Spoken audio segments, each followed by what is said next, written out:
Sometimes the hardest stories to tell are the ones that truly happened. Because behind every case there is a real family, real pain, and real consequences. Good evening and welcome back to Mr. Sleepy Crime. If you're new here, welcome. On this channel we explore true crime stories for sleep in a calm and respectful way. Before we begin, I'd love for you to leave a comment letting me know where you're tuning in from. And if you're enjoying these stories, don't forget to like this video and subscribe. In tonight's episode, we'll explore 5 solved true crime cases that once haunted investigators before justice was finally served. Stories once clouded by secrecy, fear, and betrayal, until careful investigation brought the truth to light. Each case unfolds slowly and respectfully, accompanied by our familiar rain sounds and black screen for peaceful listening. As always, these stories involve real people and real tragedies. They are shared not for entertainment, but to honor the victims and raise awareness. For the best experience, lower the volume slightly, get comfortable, and let the rain gently carry you into rest. Alright, dim the lights, settle in, and let's begin tonight's first story.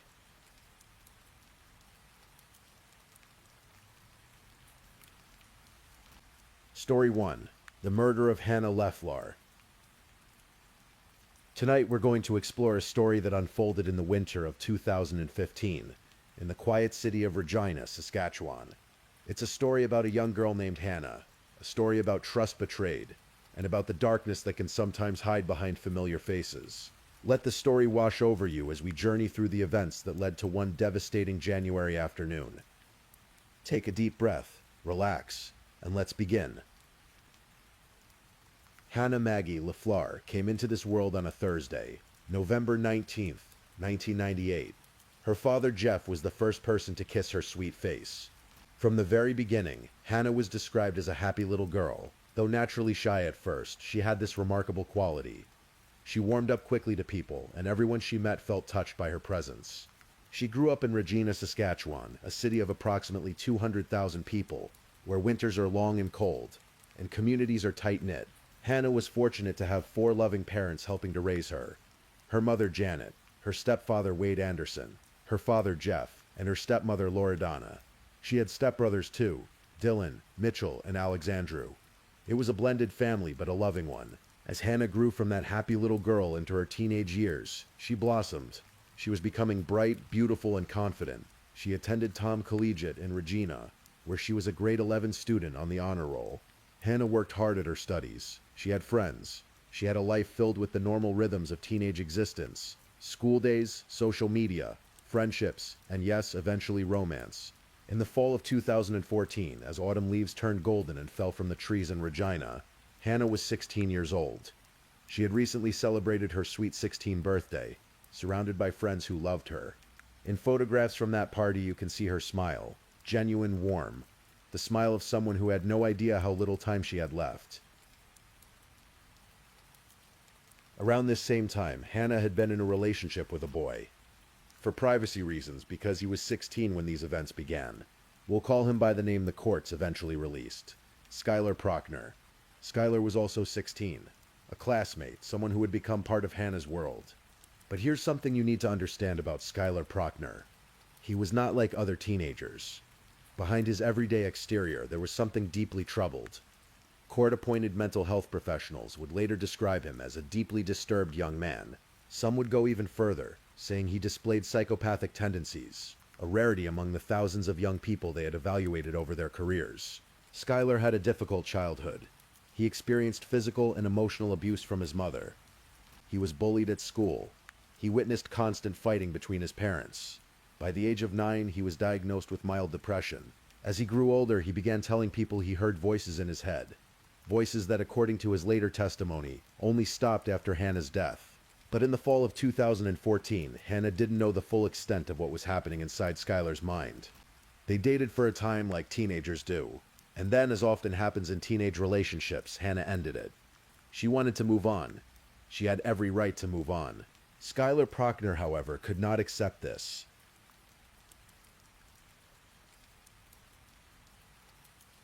After Hannah broke up with him, something dark took root in Skylar's mind. He couldn't let her go. He couldn't accept that she might be happy with someone else.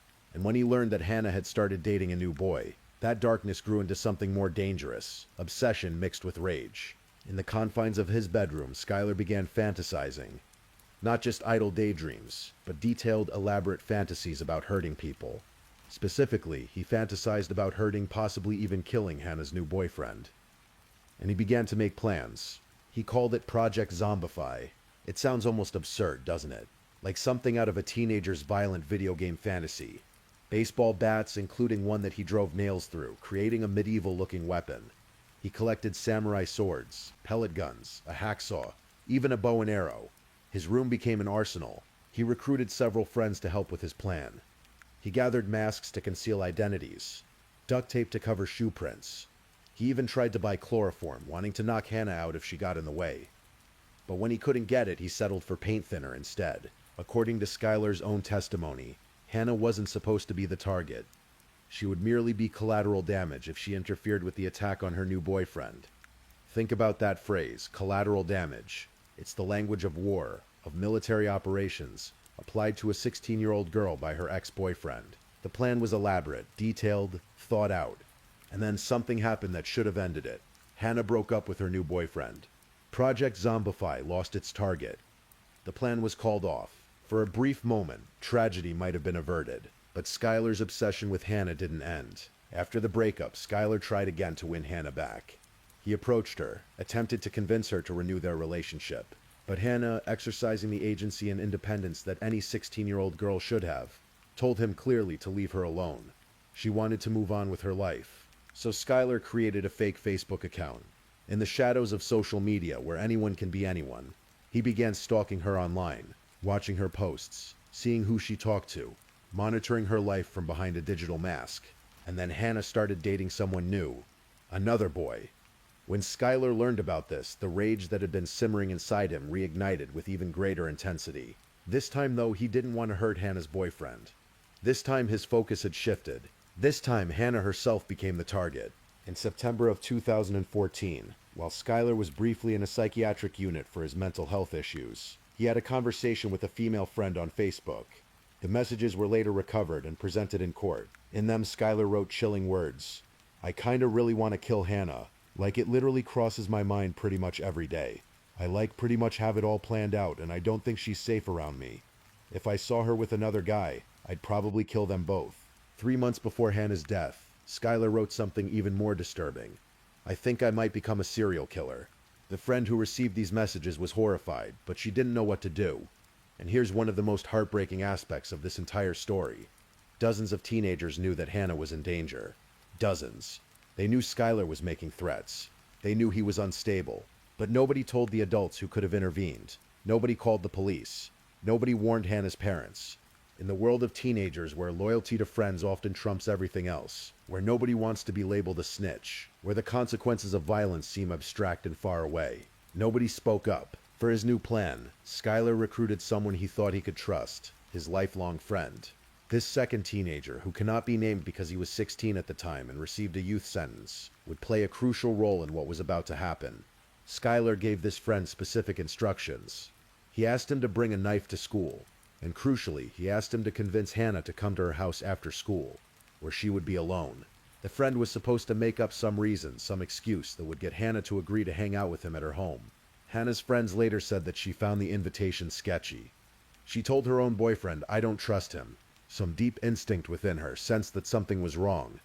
But she was 16 years old, and this was someone she considered a friend, someone she had known. Despite her misgivings, she agreed. It was the last decision Hannah would ever make.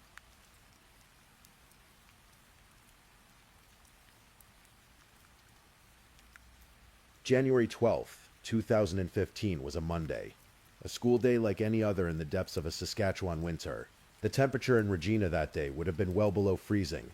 The kind of cold that makes your breath fog in the air and your fingers ache if you're outside without gloves for too long. Hannah went to Tom Collegiate that day. Like always, she attended her classes, she was doing well academically, an honor roll student with a bright future ahead of her. If you had seen her in the hallways that day, you would have seen a normal teenage girl, carrying books, talking with friends, living her life. But that afternoon, after school ended, 2 boys waited near Hannah's house on Garnet Street North. Skylar Prochner wore latex work gloves, the kind you'd wear if you didn't want to leave fingerprints. He wore dark jeans and a camouflage jacket, and he carried with him a hunting knife. His friend, the accomplice, had already done his job.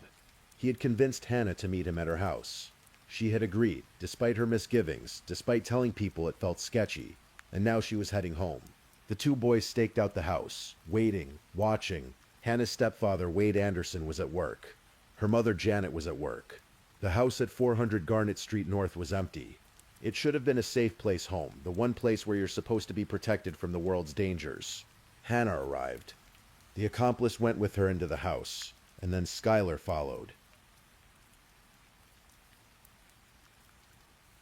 What happened next unfolded in Hannah's stepfather's bedroom. The accomplice would later testify, though his testimony shifted multiple times, and prosecutors said he was evasive and dishonest, that he was halfway to the kitchen when he heard Hannah scream. "What the F?" she yelled. And then there was just screaming after that. He said he walked to the doorway and froze. At first he thought Skylar was hitting Hannah. He didn't see the knife immediately. But then Skylar stood up, and the accomplice saw it, the hunting knife, now slick with blood. Hannah's screaming stopped. She was trying to breathe. The accomplice heard a dull thud, and then Hannah's breathing stopped too. The accomplice would later claim he wanted to help her. He said he was frozen, couldn't move, was in shock. Prosecutors questioned this version of events extensively. Under cross-examination, the accomplice admitted that he had actually wished death upon Hannah. He admitted to lying on the stand multiple times. He had told so many different versions of what happened that he had started to believe his own lies. But whatever the truth of what the accomplice did or didn't do, one fact remained undisputed. Skylar Prochner stabbed Hannah Leflar at least 10 times with that hunting knife. It was a brutal, sustained attack. She died there, on the floor of her stepfather's bedroom, at approximately 3:45 in the afternoon. After it was done, Skylar gave the bloody knife and Hannah's phone to his accomplice to store. He had cut his own left hand during the attack.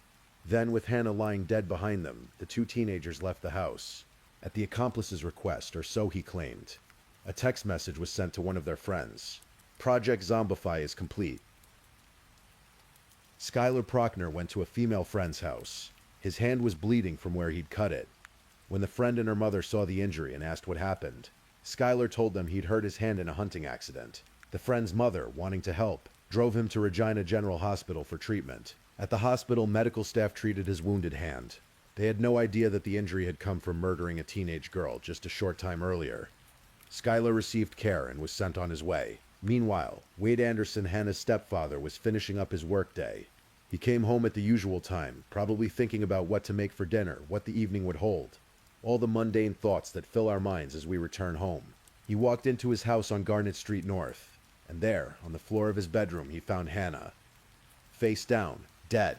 Emergency services received the call at 5:43 in the evening. Paramedics rushed to the scene, but there was nothing they could do. Hannah had been dead for hours. She was 16 years old. Her life, which should have stretched out ahead of her for decades, filled with graduations and first jobs and falling in love and traveling the world and all the 1,000 experiences she would never have ended in her stepfather's bedroom on a January afternoon. Wade Anderson's life changed forever in that moment. Janet LaFleur's life changed forever. Jeff LaFleur's life changed forever. Everyone who loved Hannah had their worlds shattered. Later that night, Skylar confessed to his brother. He explained that he had done something very bad. He said he had stabbed Hannah with a knife. And in a detail that still haunts those who heard it in court, Skylar imitated the sounds Hannah made as she was dying. The hunting knife was buried near an abandoned farmyard. Skylar's bloody jeans and Hannah's broken phone were hidden. But within 24 hours, police had enough evidence to make arrests. On January 13th, 2015, Skylar Prochner and his accomplice were both taken into custody. They were charged with first-degree murder.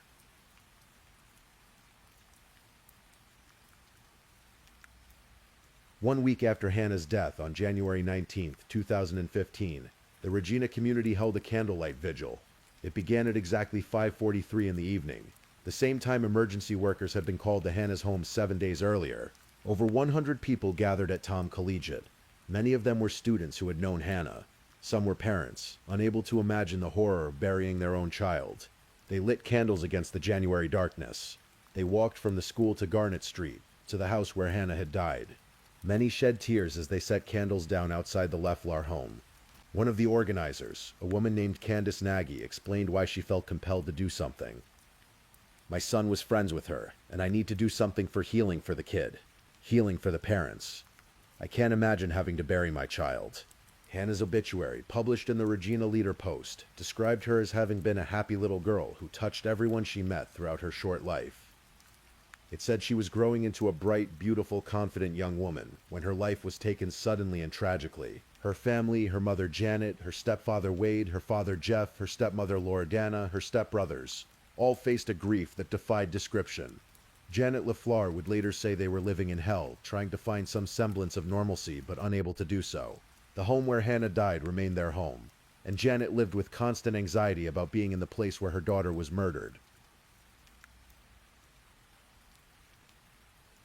Because both Skylar Prochnow and his accomplice were 16 years old at the time of the murder, they initially could not be named under Canada's Youth Criminal Justice Act. They were tried in youth court, but the Crown prosecutors argued for adult sentences, which would mean harsher penalties and, crucially for Hannah's family, would allow their names to be made public. In April of 2016, over a year after Hannah's death, Skylar Prochnow pleaded guilty to first-degree murder.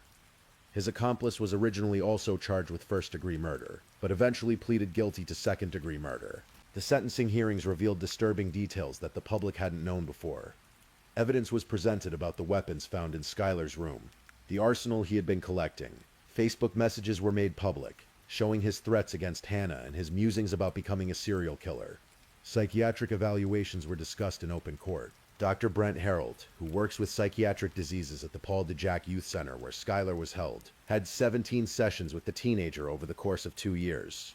Out of more than 5,000 young people Dr. Harold had seen in his 19 years of practice, Skylar Prochnow was among only 4 or 5 who displayed psychopathic tendencies.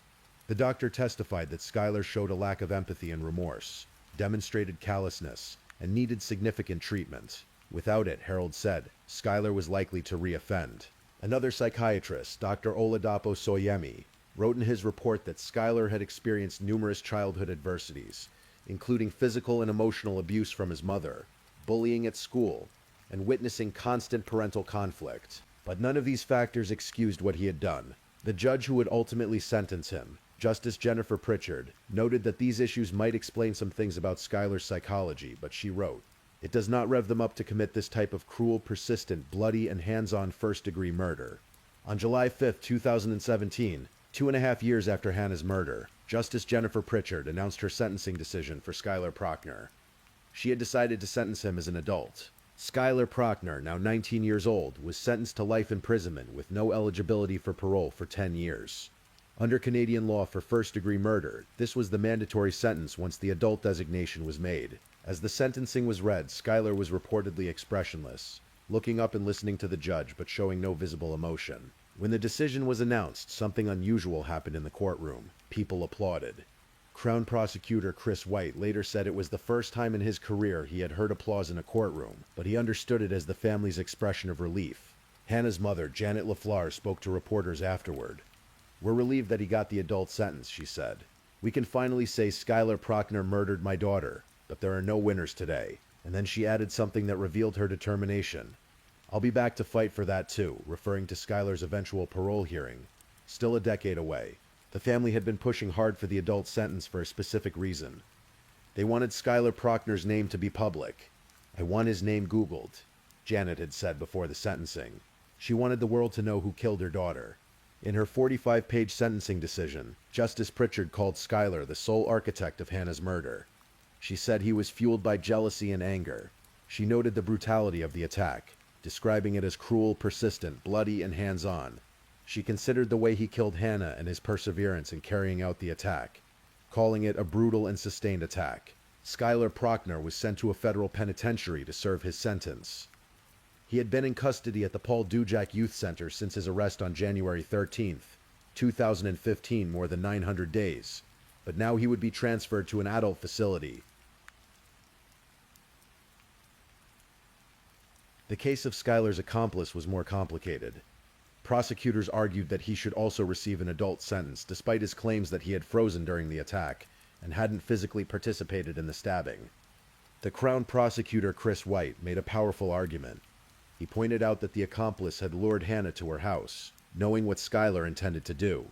"You set her up to be alone. You ushered her to her death, Janet Leffler said in court, staring at the accomplice. White called the accomplice's lack of motive terrifying. Unlike Skylar, who was driven by jealousy and obsession, the accomplice had no romantic or personal reason to want Hannah dead. He simply went along with it. I wish death on Hannah Leffler, the accomplice eventually admitted in a dramatic courtroom outburst. After hours of questioning revealed inconsistencies in his testimony. The sentencing hearing for the accomplice lasted more than a week in September of 2017. He testified on his own behalf, changing his story multiple times. First, he claimed he had frozen and wanted to help Hannah. Under cross-examination by prosecutor Chris White, who called him evasive, self-serving, and testy, the accomplice's testimony fell apart. He eventually admitted to lying extensively about his level of involvement, about his feelings toward Hannah, about nearly everything. Court psychologists painted a picture of a teenager from a troubled background. He'd had a rocky childhood, experiencing abuse from caregivers. In elementary school, he'd been a loner who had temper tantrums and was bullied. He struggled to make and keep friends, but he'd also held a steady job at a fast food restaurant and used his earnings to help provide for his family. Justice Leon Schwan, who presided over the accomplice's sentencing, noted that he had lived the life of an average 16-year-old, be it playing video games, having a girlfriend, and going to school. But she also wrote, "The truly unfortunate part is that Skylar Prochner, his closest friend, was dangerously dark and unstable." On November 7th, 2017, Justice Schwan announced her decision. Despite the Crown's arguments, she concluded that the prosecution had not proven the accomplice had enough moral blameworthiness or culpability to warrant an adult sentence.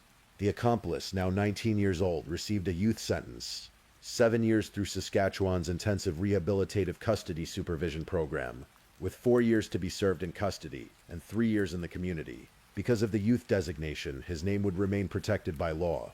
The public would never know his identity. Hannah's family was devastated. They sobbed in the courtroom. Janet Leffler later said the family was upset and didn't see this as closure. They had hoped the accomplice would receive an adult sentence like Skylar had. Even the accomplice's own brother was outraged. As he left the courtroom, he shouted, "You deserved an adult sentence." Justice Schwan's 62-page decision acknowledged that it was not an easy one to make. She wrote that she was very mindful of the extreme violence perpetrated on an innocent young girl within the sanctuary of her own home, for no apparent reason other than to avenge a jilted boyfriend's hurt feelings. But she felt that the accomplice's reduced level of planning, the fact that he was not the key perpetrator, his age, his lack of a prior criminal record, and his immaturity and vulnerability all weighed in favor of a youth sentence. She concluded that the accomplice presented a low risk to reoffend, provided he received proper treatment for his undiagnosed disorders, in addition to his depression. The IRCS program, she felt, was his best shot at rehabilitation. The accomplice was given no credit for time already served. He would spend 4 years in custody at a youth facility, though he would have to transfer to an adult facility when he turned 20.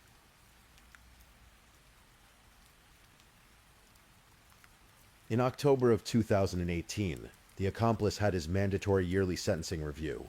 Court heard that he had made some progress and appeared remorseful, but Justice Jeff Kalmakoff noted there was still a long way to go. The young man was struggling with emotional regulation, motivation, and conflict with others. He had threatened self-harm. His sentence remained unchanged. A major concern was the lack of family support.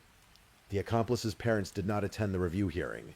Justice Kalmakoff noted that their absence was a major factor in the feasibility of a successful release into the community. Meanwhile, Skylar Prochner remained in federal prison, serving his life sentence.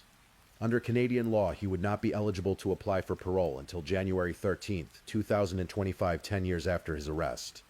Even then, parole is not guaranteed. It's merely the point at which he can apply.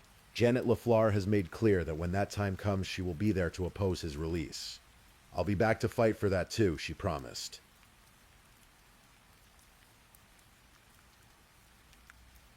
Looking back on Hannah Leffler's murder, so many questions linger in the air like smoke that won't dissipate. How did a 16-year-old boy amass an arsenal of weapons in his bedroom without adults noticing?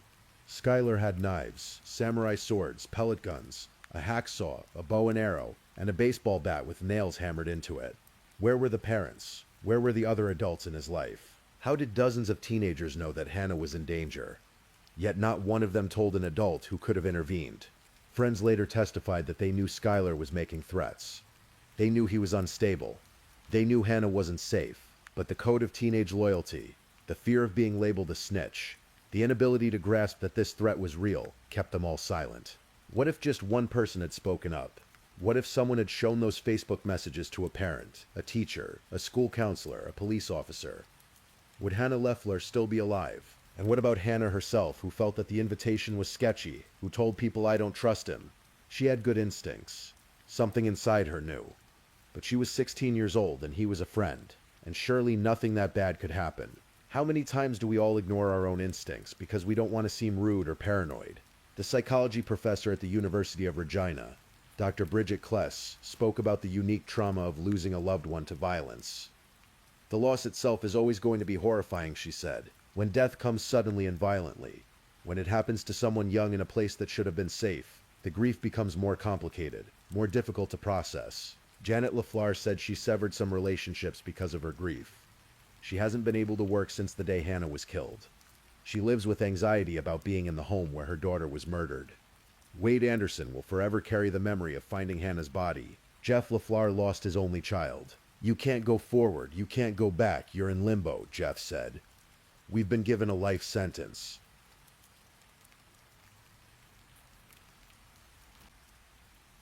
So what do we take from this story? What lessons can be drawn from such senseless tragedy? Hannah LaFleur was by all accounts a lovely young person, bright, beautiful, confident, an honor roll student, someone who touched everyone she met.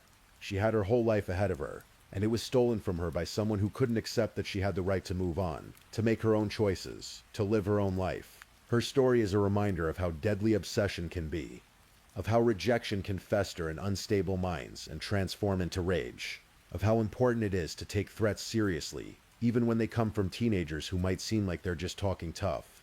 It's a reminder that adults need to pay attention to the warning signs in young people's lives, that weapons in a teenager's bedroom are not normal, that violent fantasies are not normal, that threats against others, even made online or in private messages, are not normal and should never be dismissed as just talk. It's a reminder that when someone says they don't trust a situation, when their instincts are sending up red flags, those instincts should be honored and investigated. And perhaps most importantly, it's a reminder that we have a responsibility to speak up when we know someone is in danger. The code of silence among Hannah's peers, the dozens of teenagers who knew and didn't tell, may not have been malicious, but it was deadly. Young people need to understand that telling an adult about a credible threat is not snitching. It's potentially saving a life. Hannah's parents have had to carry on without their daughter. They attend parole hearings for her killers. They cope with grief that, according to Dr. Klest, will likely never fully resolve. It will only change over time. They have been given, as Jeff LaFleur said, a life sentence of their own. They also keep Hannah's memory alive. They speak her name. They share her story. Janet LaFleur made sure that Skylar Prochner's name would be public, so that when people Google him, they will find the truth about what he did. She wants people to know that her daughter's life mattered, that Hannah was real, that this wasn't just another news story. It was the destruction of their family. As of the time this story is being told, Skylar Prochner remains incarcerated in a Canadian federal prison. His parole eligibility date has now passed. It was January 13th, 2025. Whether he has applied for parole or whether any parole hearing has taken place is not public information at this time. What is known is that Janet LaFleur promised to be there to oppose any release. The accomplice, having received a youth sentence of 7 years with 4 years in custody, has likely completed the custodial portion of his sentence. He would be under community supervision for the remaining 3 years. His identity remains protected by law. He could be anyone, a person you pass on the street, someone who stood by and watched a teenage girl be murdered, and who will carry that knowledge with him for the rest of his life. Hannah LaFleur is buried in Regina. She is remembered by her family and friends. She never got to graduate from Tom Collegiate, never got to go to university, never got to fall in love again, to travel, to pursue a career, to have children of her own, to grow old. All of those possibilities died with her on January 12th, 2015, in her stepfather's bedroom, at the hands of a boy who couldn't let her go. And so ends the story of Hannah LaFleur, a tragedy that unfolded in the cold of a Saskatchewan winter, a reminder that evil can wear familiar faces, that danger can come from those we think we know, and that the decisions we make to speak up or stay silent, to pay attention or look away, can have profound consequences. As you drift off to sleep tonight, remember Hannah. Remember her smile at her 16th birthday party. Remember that she was a real person, loved and lost, whose life mattered.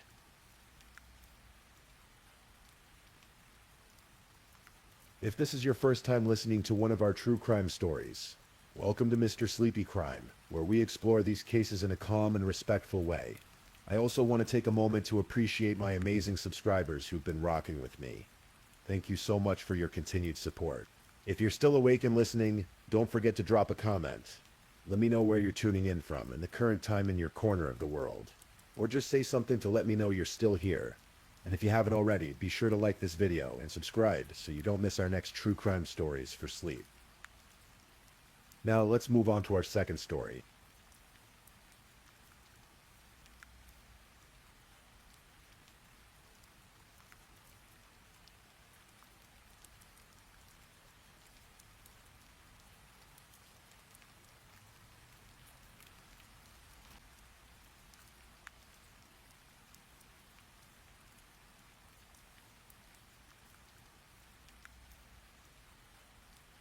Story 2.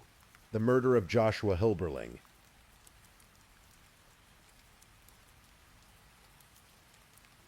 Tonight we'll explore a case that captivated the nation, a story that unfolded high above the streets of Tulsa, Oklahoma, a story of young love, turbulent marriage, and a tragic fall that left more questions than answers. This is the case of Joshua Hilberling. This is a story that took place on a summer day in 2011, in an apartment tower that rose 25 stories above downtown Tulsa. It's a story about Joshua and Amber Hilberling, two young people whose whirlwind romance would end in tragedy, leaving behind a baby who would never know his father, and questions that still linger to this day.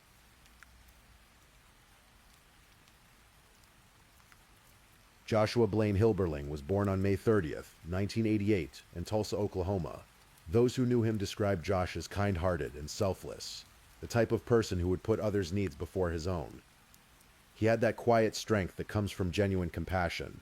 His parents, Patrick and Jean Hilberling, watched their son grow into a young man with promise and potential. As Josh moved through his early 20s, he made the decision to serve his country. He enlisted in the United States Air Force, following a path that many young men from Oklahoma had walked before him. The military would give him structure, purpose, and a future. He completed his basic training in Texas, where the days were long and hot, filled with drills and discipline that would prepare him for service. It was during this period, in early 2010, that Josh's life would change in ways he couldn't have predicted. He met a young woman named Amber Michelle Fields. Amber had been born on October 1st, 1991 in Joplin, Missouri. When she was just 3 months old, her family relocated to Tulsa, where she would spend her formative years. Amber came from what many would consider a privileged background. Her mother, Rhonda, was a nurse, and her stepfather, Brian Whitlock, was a successful plastic surgeon. The family was well known in Tulsa social circles, and Amber wanted for little growing up. In school, Amber excelled. She maintained a 4.0 grade point average, participated in soccer, volleyball, track, and dance. She was described as smart, athletic, and beautiful, someone who seemed to have the world at her feet. She loved fashion, makeup, and shoes. She was a talented writer. By all outward appearances, Amber Fields had a bright future ahead of her. When Josh and Amber met in early 2010, the attraction was immediate and intense. What began as a casual meeting quickly blossomed into a whirlwind romance. Friends would later describe them as being completely enamored with each other. Amber often spoke of Josh as the love of her life. For Josh, Amber represented something exciting, someone who brought energy and passion into his world. But there was a complication on the horizon. Josh had received his orders from the Air Force. He was being stationed at Eielson Air Force Base in Alaska, thousands of miles from Oklahoma, from family, from everything familiar. The assignment would take him far from Tulsa, and far from Amber. Military regulations were clear. Unmarried partners could not live together in on-base housing. If Josh and Amber wanted to stay together, if Amber wanted to follow Josh to Alaska, there was only one solution. They would have to get married. The decision came quickly. In August of 2010, just a few months after meeting, Josh and Amber applied for a marriage license in Wichita Falls, Texas. It was practical, hurried, driven by circumstance rather than long planning. In October of that same year, the newlyweds packed their belongings and moved to Alaska. At 22 years old, Josh was starting a new chapter in his military career. At 19, Amber was leaving behind her family, her friends, everything she'd ever known, to follow a man she'd known for less than a year to one of the most remote parts of the United States. Alaska would prove to be more challenging than either of them anticipated. The Alaskan wilderness can be beautiful and brutal in equal measure. For military families stationed at Eielson Air Force Base, located near Fairbanks, life meant adapting to extreme cold, long dark winters, and isolation from the world they'd known. For Josh and Amber, Alaska tested their young marriage immediately. Josh had his duties on the base, his training, his responsibilities. Amber found herself alone in their small military housing, far from any support system. She had no family to call, no friends to visit, no familiar places to escape to when the walls felt like they were closing in. The honeymoon period, that blissful time when new couples see only the best in each other, faded quickly. The strain of their situation began to show. They were essentially strangers who had legally bound themselves to each other, now forced to navigate the realities of married life in an unforgiving environment. Arguments began. Small disagreements grew into larger conflicts. The relationship that had seemed so passionate and exciting back in Oklahoma began to reveal underlying tensions. Both Josh and Amber struggled with the isolation, but they struggled differently, and those differences drove wedges between them. Then came the blow that would change everything again. Josh was dishonorably discharged from the Air Force. The exact reasons for his discharge would later become a matter of dispute. According to some accounts, there were drug-related issues.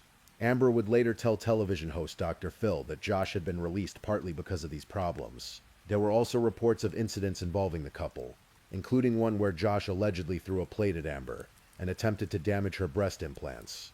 The military had apparently become aware of problems both with Josh's conduct and the volatile nature of his marriage. Whatever the specific reasons, the discharge meant their time in Alaska was over.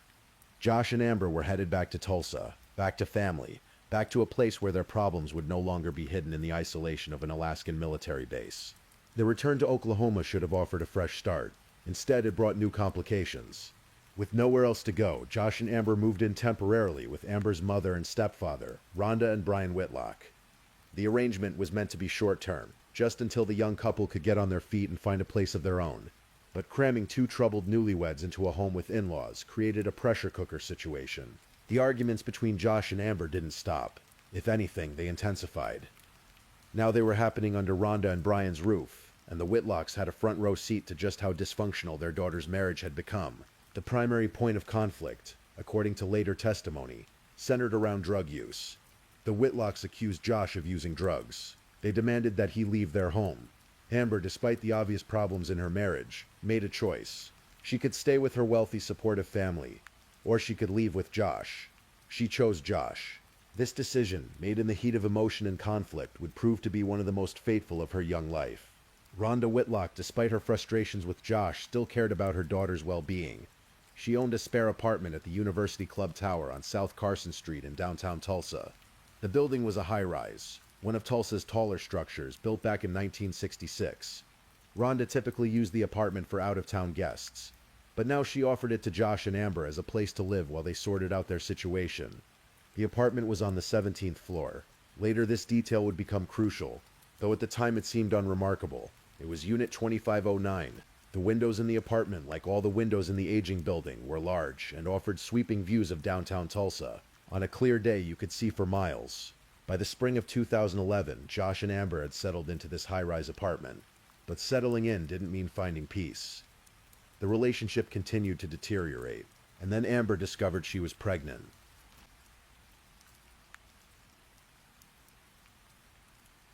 The news of Amber's pregnancy brought a complex mix of emotions. For some couples, a baby represents hope, a chance to build something better, a reason to put aside differences and work together. For Josh and Amber, the pregnancy seemed to add another layer of stress to an already strained relationship. Josh, by multiple accounts, wanted to be a father. He looked forward to having a son, but he also recognized that the environment of his marriage was toxic. He confided in his father, Patrick, about his concerns. Amber was using drugs while pregnant, Josh told his father. Marijuana, specifically. Josh couldn't watch her harm their unborn child. He felt trapped between his desire to be a father and his inability to control what was happening around him. The violence in the relationship escalated. Both families would later testify that Josh and Amber were mutually abusive, that they hurt each other, that the relationship had become co-combative and dangerous. In May of 2011, just weeks before everything would fall apart, Josh took a significant step. After an incident where Amber threw a lamp at him, causing an injury that required stitches and staples, Josh filed for a protective order against his wife. Let that sink in for a moment. A husband filing for protection from his wife. In a society where domestic violence is often framed as something men do to women, Josh's protective order tells us that the violence in this relationship was more complicated than simple narratives allow. According to some accounts, when the sheriff arrived at Amber's mother's house to serve the protective order, both Josh and Amber laughed about it. They didn't take it seriously. Josh's father, Patrick, would later say that even then, he knew the marriage didn't make sense. He thought Josh was making a terrible mistake staying with Amber, but Josh did stay for the baby, for hope that things might change. For love, or whatever complicated emotion kept him tethered to this increasingly dangerous relationship. By early June of 2011, Amber was 7 months pregnant. Josh was planning his escape.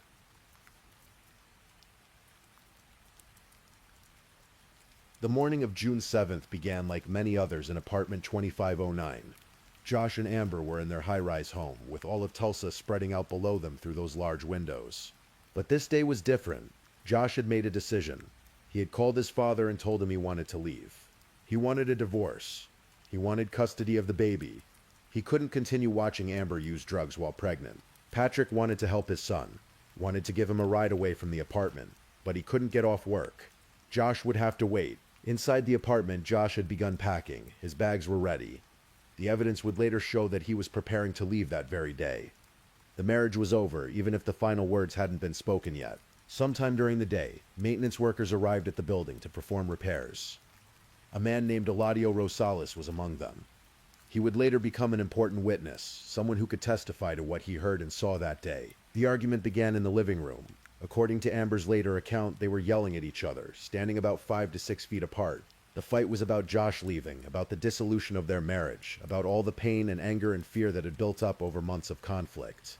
Amber's version of events. The story she would tell repeatedly in interviews during her trial, and in the years that followed, went like this. Josh reached toward her. He grabbed her by the shoulders and began to shake her.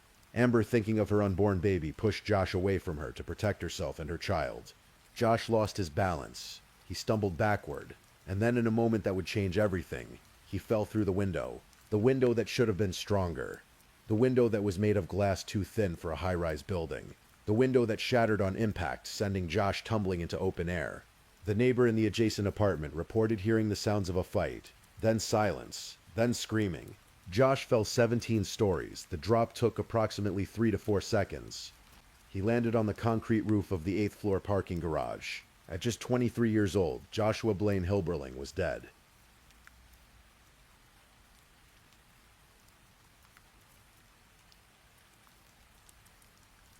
Amber's reaction was immediate and desperate.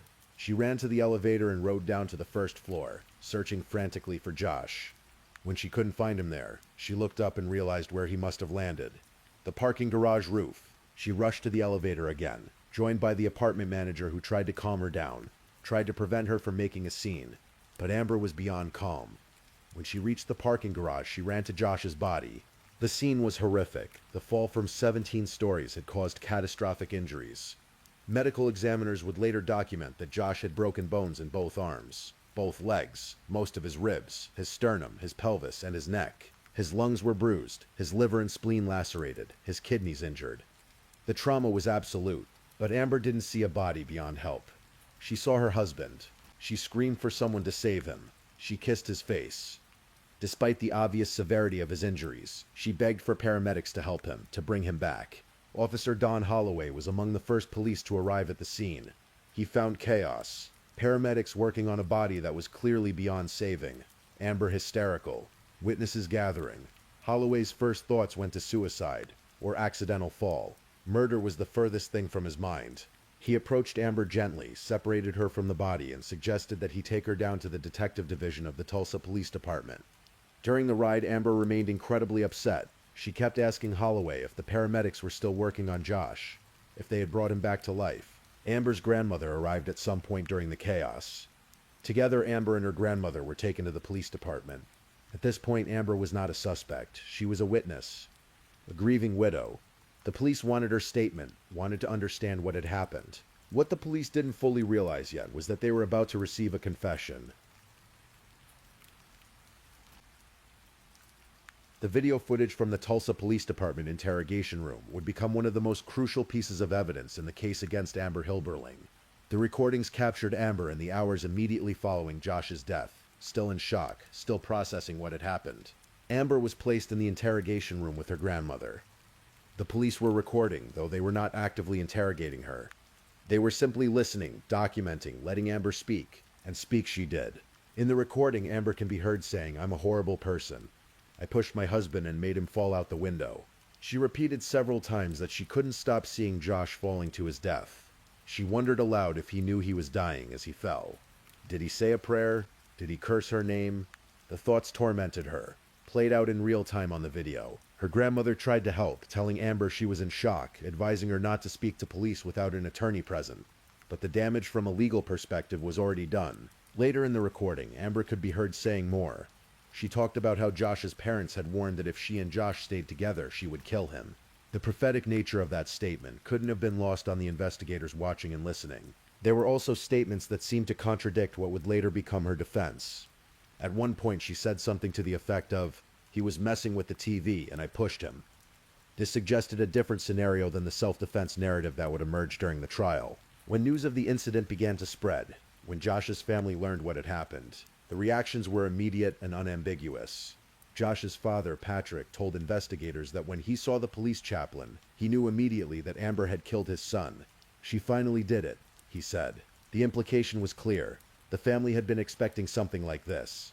They had seen the violence, had heard Josh's concerns, had witnessed the deterioration of the relationship. On June 8, 2011, just one day after Josh's death, Amber Michelle Hilberling was arrested and charged with second-degree murder.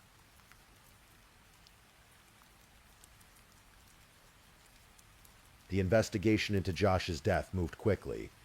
Detectives examined the apartment, looking for signs of what had happened in those final moments. What they found was telling. The apartment showed no signs of a struggle. Furniture was in place. Nothing was knocked over or broken, except for the window itself. The scene suggested that whatever violence had occurred, it had been brief and localized to the area near the window. Detectives found the protective order that Josh had filed against Amber just weeks earlier. They found Josh's packed bags, confirming that he had been planning to leave. These pieces of evidence painted a picture of a man trying to escape a dangerous relationship. The window itself became a focal point. The glass was thin, thinner than modern building codes would require for a high-rise. The University Club Tower had been built in 1966, and the windows had never been upgraded to meet more stringent safety standards. A window expert would later testify that the glass was equivalent to what might be found in picture frames, utterly inadequate for a building of that height. This raised complicated questions. If Amber had pushed Josh, which she admitted doing, but the window shouldn't have broken so easily, was she fully responsible for his death? Or did the faulty window bear some of the blame? The medical examiner's findings left no doubt about the cause of death. Josh had died from multiple blunt force injuries consistent with a fall from a great height.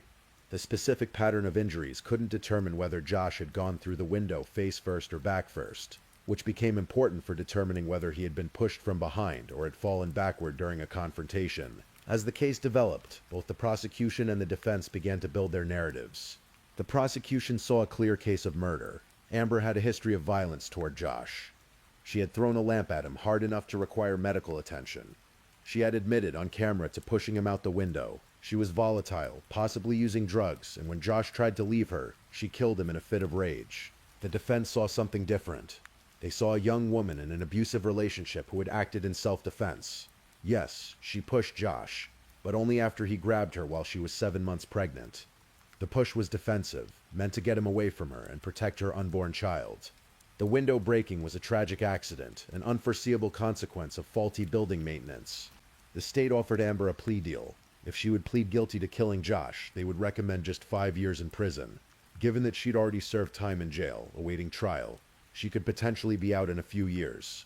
She could raise her baby, she could rebuild her life. Amber refused. She would not admit to intentionally killing her husband.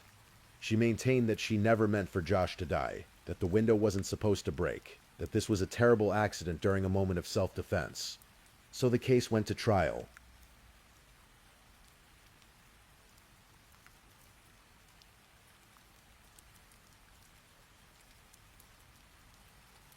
In March of 2013, nearly 2 years after Josh's death, Amber Hilberling's trial began in Tulsa County District Court. Judge Kurt G. Glasgow presided.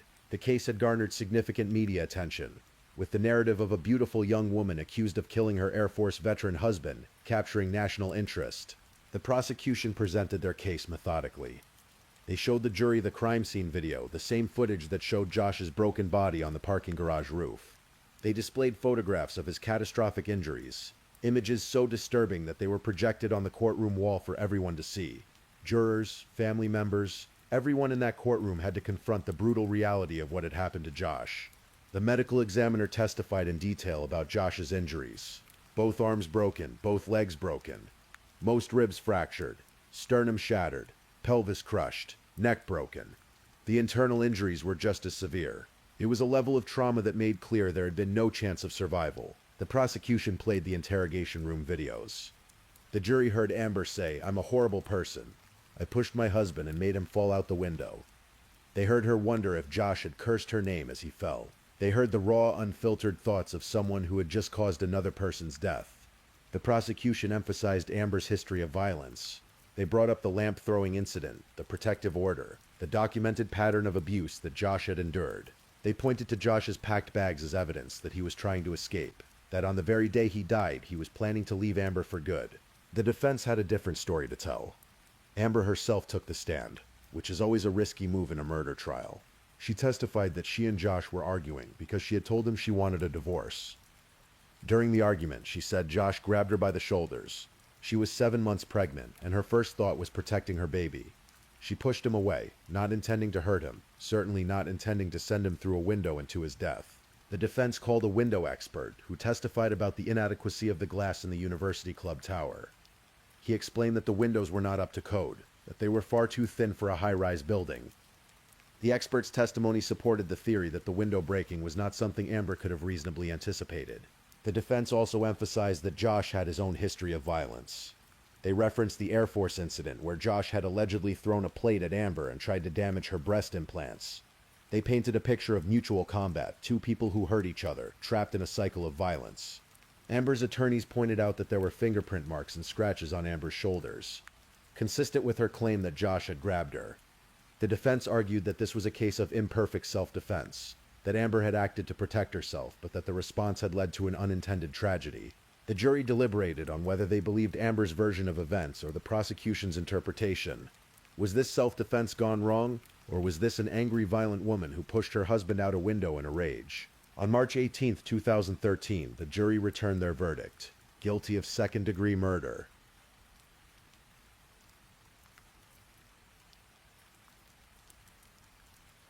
The guilty verdict was devastating to Amber and her family. They had genuinely believed that a jury would see the case as a tragic accident, that the evidence of Josh's own violent behavior would create reasonable doubt. The jury recommended a sentence of 25 years in prison. On April 23, 2013, Judge Glasgow formally sentenced Amber to that full 25 years. He also fined her $10,000 and ordered her to pay over $6,000 to the Victims' Compensation Fund. In their sentencing memorandum, prosecutors noted that while Amber had no prior criminal history, she had been well aware that her relationship with Josh was volatile, and that she had acted out violently toward him before. The pattern was established, they argued, and it had culminated in Josh's death. Amber's defense attorneys asked for leniency, pointing out that Amber and Josh had brought a baby into the world when they were really still babies themselves. They emphasized that their son Levi, who was almost 18 months old at sentencing, would be in his 20s by the time his mother was released, if she served the full sentence. The judge was unmoved. The sentence stood. Amber maintained her innocence even after conviction. She filed appeals, arguing that evidence had been improperly admitted, that she had received ineffective assistance of counsel, that there had been prosecutorial misconduct. Her attorneys specifically challenged the use of the interrogation room videos, arguing that recording her without her knowledge had violated her Fourth Amendment rights. The appeals court rejected every argument. The conviction was upheld. While legal battles played out in courtrooms, Amber sat in the Mabel Bassett Correctional Center in McLeod, Oklahoma, a women's prison where she would serve her time. Her son Levi was being raised by family members. The boy would grow up knowing his mother through prison visits and phone calls, if at all. In 2015, Amber was interviewed by Dr. Phil McGraw for his television show. The host traveled to the prison to speak with her. During the interview, Amber told her story again. She described how Josh had grabbed her during the argument, how she had screamed that he was a coward, how she had pushed him off of her. The window wasn't supposed to happen, she said. It was a refrain she would repeat for the rest of her life. The interview gave viewers insight into Amber's state of mind years into her sentence. She seemed genuinely tormented by what had happened, insistent that she had loved Josh deeply, that to intentionally kill someone she loved so much was implausible. Dateline NBC also did an extensive feature on the case, interviewing Amber, her family, Josh's family, attorneys, investigators, and the window expert. The program presented the case in depth, allowing viewers to see the complexity and tragedy from multiple angles. But while Amber told her story to television cameras, while appeals were filed and denied, while the legal system ground slowly forward, something else was happening in the prison. Amber's mental state was deteriorating.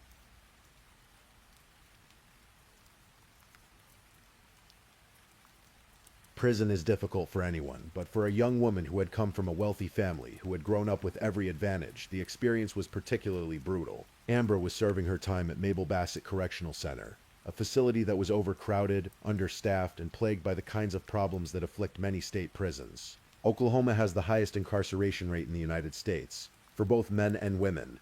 The state's punitive sentencing policies, combined with inadequate funding for corrections, have created a system that warehouses people rather than rehabilitating them. Mabel Bassett was operating at overcapacity, with over 1,200 women in a facility built for 1,280. During her time in prison, Amber was accused of various disciplinary infractions.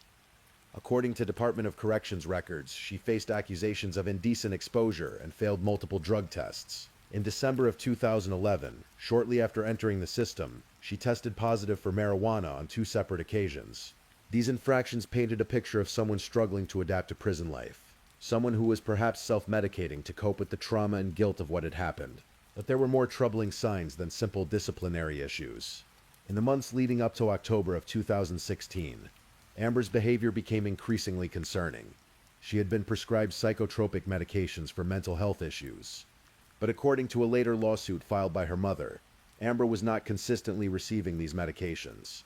Amber had also been cutting herself. She had scars on her wrists and forearms, the telltale signs of someone in profound psychological distress.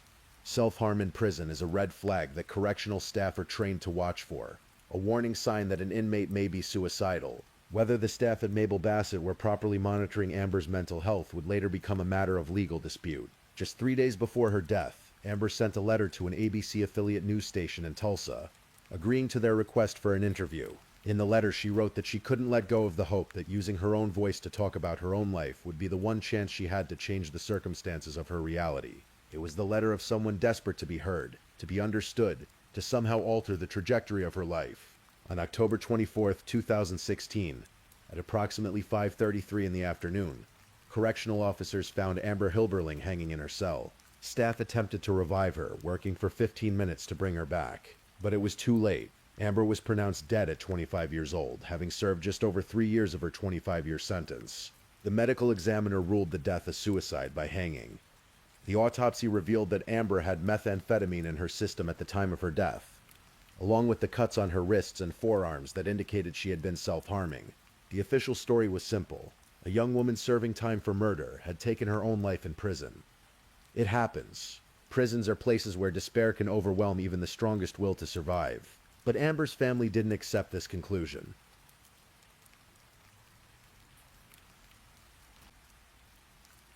Amber's mother, Rhonda Whitlock, appeared on Dr. Phil's show after her daughter's death. The grief was evident, but so was the anger and the suspicion. Rhonda told Dr. Phil that she didn't believe Amber had killed herself. She believed her daughter had been murdered in prison. She pointed to several concerning factors surrounding Amber's death. The lawsuit that Rhonda filed, acting as agent of Amber's estate, accused the Oklahoma Department of Corrections of inadequate supervision and classification that permitted the manipulation, coercion, and sexual exploitation of Amber throughout her detention. The lawsuit alleged that on the day of Amber's death, several security failures had occurred. Surveillance equipment was inoperable. Security checks were either not being conducted or were so inadequate that inmates could obscure activities inside their cells by covering the windows and the cell doors. The suit claimed that in the months before her death, prison officials had failed to protect Amber from fellow prisoners with well-known predator tendencies. It alleged inadequate medical and mental health care, noting that Amber wasn't consistently receiving the psychotropic medications she'd been prescribed. These were serious accusations, painting a picture of a prison system that had failed to keep a vulnerable inmate safe. The Department of Corrections defended themselves, arguing that the lawsuit lacked specificity and should be dismissed. They refused to comment beyond their court filings. The case moved slowly through the legal system. For For a time it looked like Rhonda might win some accountability, some acknowledgement that the system had failed her daughter. But in 2019, the lawsuit was dropped.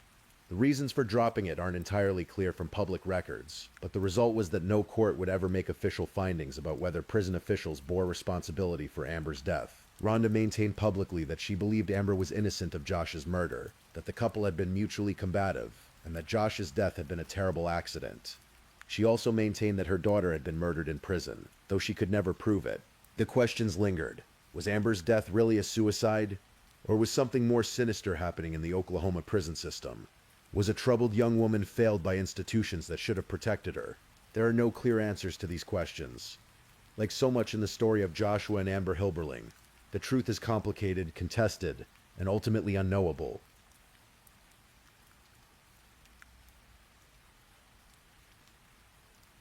In the years since these events, the case of Joshua and Amber Hilberling has continued to generate discussion and debate. It was featured on television programs like Women Who Kill and Dateline. Articles have been written, podcasts have covered it. A book was even published about the case. Public opinion remains divided. Some people see Amber as a cold-blooded killer who murdered her husband in rage when he tried to leave her. Others see her as a victim of domestic violence who defended herself and was then failed by a justice system that didn't fully understand the dynamics of mutually abusive relationships. The physical evidence is ambiguous enough to support both interpretations. The broken window, the packed bags, the protective order, the admitted push, the scratches on Amber's shoulders. All of it can be read in multiple ways. Josh's family has always maintained that Amber murdered their son. They believe the jury got it right. They grieve for Josh and for the future he never got to have, for the father he never got to be. Amber's family believes she was wrongly convicted, that the push was defensive, that the window's inadequacy was the real cause of Josh's death. They grieve for Amber and believe the system failed her twice, first in convicting her of murder, and again in failing to prevent her death in prison. Little Levi, the baby who was born just months after his father's death, grew up without either parent. He was raised by extended family members, carrying the weight of a tragedy he never chose and couldn't understand. By the time his mother died, he was around 5 years old enough to have some memories of prison visits, but too young to fully grasp what had happened to his family. The University Club Tower still stands in downtown Tulsa. The window on the 17th floor has long since been replaced. Life continues in the building, with new residents who may or may not know about the tragedy that occurred there on June 7th, 2011. The case raises questions that extend beyond just one couple's troubled relationship. It forces us to think about domestic violence in all its forms, including situations where both partners are violent. It makes us consider how the justice system handles cases where self-defense claims are complicated by a history of mutual aggression. It also makes us think about what happens to people in prison, especially young people serving long sentences for crimes committed in moments of rage or fear. Amber entered prison at 21. She died at 25. Those 4 years represented nearly 20% of her entire life, and they broke something in her that couldn't be fixed. Whether you believe Amber was a murderer who got what she deserved, or a troubled young woman who made a terrible mistake in a moment of fear, or something in between, the fact remains that 2 young people are dead. A child grew up without parents. 2 families are forever scarred by loss and anger, and unanswerable questions.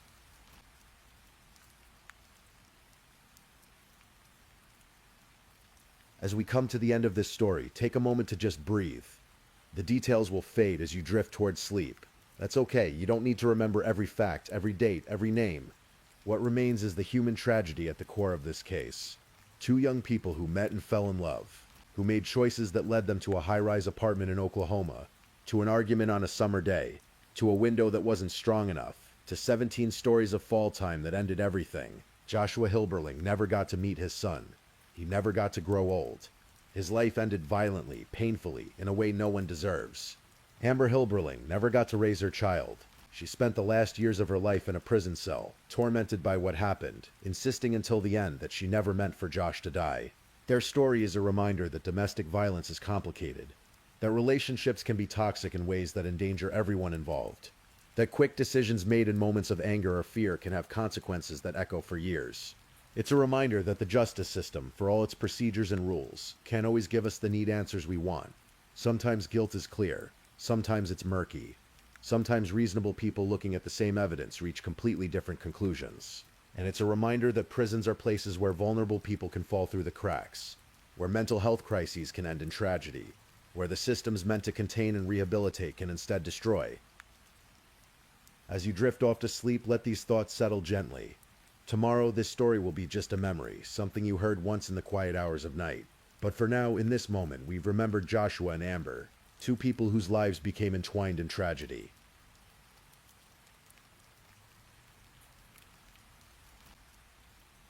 If you're still awake and listening, check whether you've left your little goodnight comment. I always check your comments before I sleep too. And if you haven't already, don't forget to like this video and subscribe so you don't miss our next true crime stories for sleep. Meanwhile, let's move on to our third story.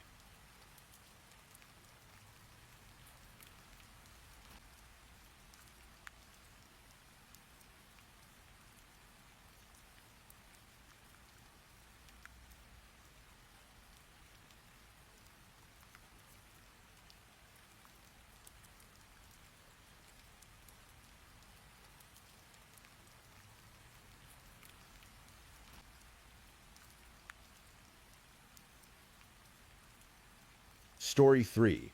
The Murder of Lauren Astley.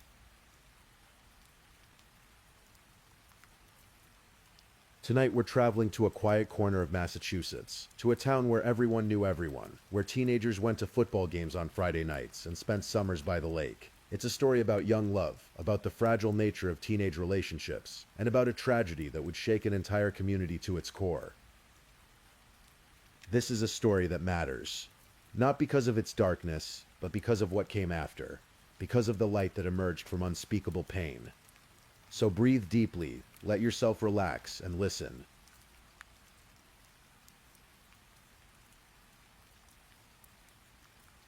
Wayland, Massachusetts is the kind of town that appears in postcards. Nestled in the Metro West region of the state, just 18 miles west of Boston, it's a peaceful, semi-rural community where the Sudbury River winds through marshes and meadows that have remained relatively untouched for centuries. The population hovers around 14,000 people. Families choose to settle here for the excellent school system, consistently ranked among the best in the Commonwealth. It's a place where parents feel safe, where children ride bikes down tree-lined streets, where neighbors still wave to each other. The town takes pride in its history. Founded in 1638 as part of the Sudbury Plantation, it was incorporated as East Sudbury in 1780 before being renamed Wayland in 1835. After Reverend Francis Wayland, the president of Brown University. The community established one of the first free public libraries in Massachusetts back in 1848. This is a town that values education, community, and the preservation of its natural beauty. In the summer of 2011, Wayland was exactly what it appeared to be, a safe haven. A bedroom community where urban professionals raised their families in quiet comfort. The kind of place where everyone assumed their children were protected from the darker realities of the world. That assumption would be shattered. Lauren Dunn Astley was 18 years old in the summer of 2011. She had just graduated from Wayland High School, and her whole life stretched out before her like an open road. Her friends described her as the girl next door. Warm, kind, creative. She had dreams of becoming a fashion designer, and that fall she was planning to attend Elon University in North Carolina. She worked at Shop 344, a clothing boutique at the Natick Collection Mall. Gaining experience in the industry she hoped to make her career. Lauren was an only child, deeply loved by her parents, Malcolm Astley and Mary Dunn. Malcolm served on the Wayland School Committee, invested in the community that had embraced their family. Lauren sang in her high school's vocal group, her voice carrying through the auditorium at performances. She was part of a tight-knit group of girlfriends who supported each other through the ups and downs of teenage life. She had that rare quality of being genuinely well-liked without trying to be. Nathaniel Fujita, who went by Nate, was also 18. He had been Lauren's boyfriend for 3 years. 3 years is an eternity in high school time, a relationship that spanned the majority of their adolescence. Nate was a football player, graceful and athletic, and he ran track as well. Lauren would sit in the stands watching him play. He would come to her vocal performances. To their friends, they seemed like a natural pair. Nate came from a family that was well respected in the community. His father, Tomohisa Fujita, known as Tomo, was an assistant professor of guitar at the prestigious Berklee College of Music.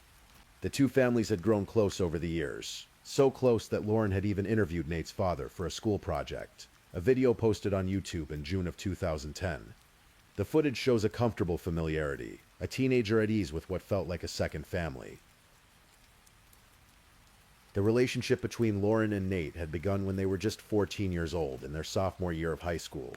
Malcolm Astley, Lauren's father, would later describe their relationship as having a certain comfort and mellowness. They seemed to understand each other, but like many teenage relationships, it wasn't always smooth. They would break up and get back together, cycling through the emotional intensity that comes with first love. Lauren's closest friends noticed patterns that concerned them. Sometimes Lauren would gush about Nate, saying he was cute and fun. Other times she would vent her frustrations. He was boring, she'd complain. He was on his phone the whole time.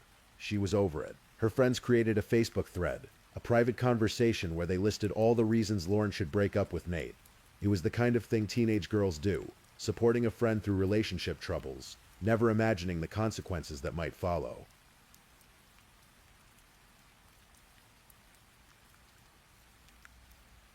In April of 2011, on her 18th birthday, Lauren made a decision. She ended the relationship with Nathaniel Fujita for good. It was April 1st. She was ready to move forward with her life, to go to college, to meet new people, to discover who she was beyond the identity of being someone's girlfriend. For Nate, the breakup was devastating. Friends noticed immediate changes in his behavior. He became withdrawn, less social. The depression was visible. He stopped looking forward to college. Nothing seemed to matter to him anymore. One childhood friend would later testify that Nate seemed to lose all motivation for life after Lauren left him. But Lauren tried to do the kind thing. She attempted to maintain a friendship. In the beginning of summer, after graduation, Lauren and her friends threw a party.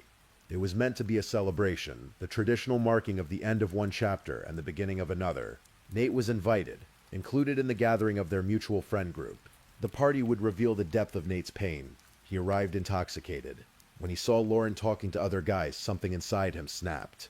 He approached her, angry, demanding her attention. She refused. She asked him to leave her alone. Lauren went to her mother, crying. "He will not leave me alone," she said. "He's harassing me. He doesn't want me to dance with anybody." Nate's rage escalated. He punched one of the poles holding up the tent where 150 partygoers were gathered. The tent collapsed. He was asked to leave. Looking back, Lauren's mother, Mary Dunn, would recognize these as warning signs, but at the time she explained the signs were very soft. She thought it was just teenage behavior. In retrospect, she would pay attention to different things. The amount of time Lauren spent at Nate's house instead of her own. The fact that Lauren's best friends didn't like him at all. As summer progressed, Nate's condition worsened. His family became deeply concerned. He stopped hanging out with his friends entirely. He began drinking heavily. His mother, Beth Fujita, was so worried about her son that she took an extraordinary step. She went to Lauren's workplace at the mall and asked if Lauren would be willing to reach out to Nate, to talk to him, to try to understand what was happening to him. Lauren agreed. It was an act of compassion, of friendship, perhaps tinged with guilt about the pain she'd caused. She arranged to meet Nate at his family's home on the evening of July 3rd, 2011.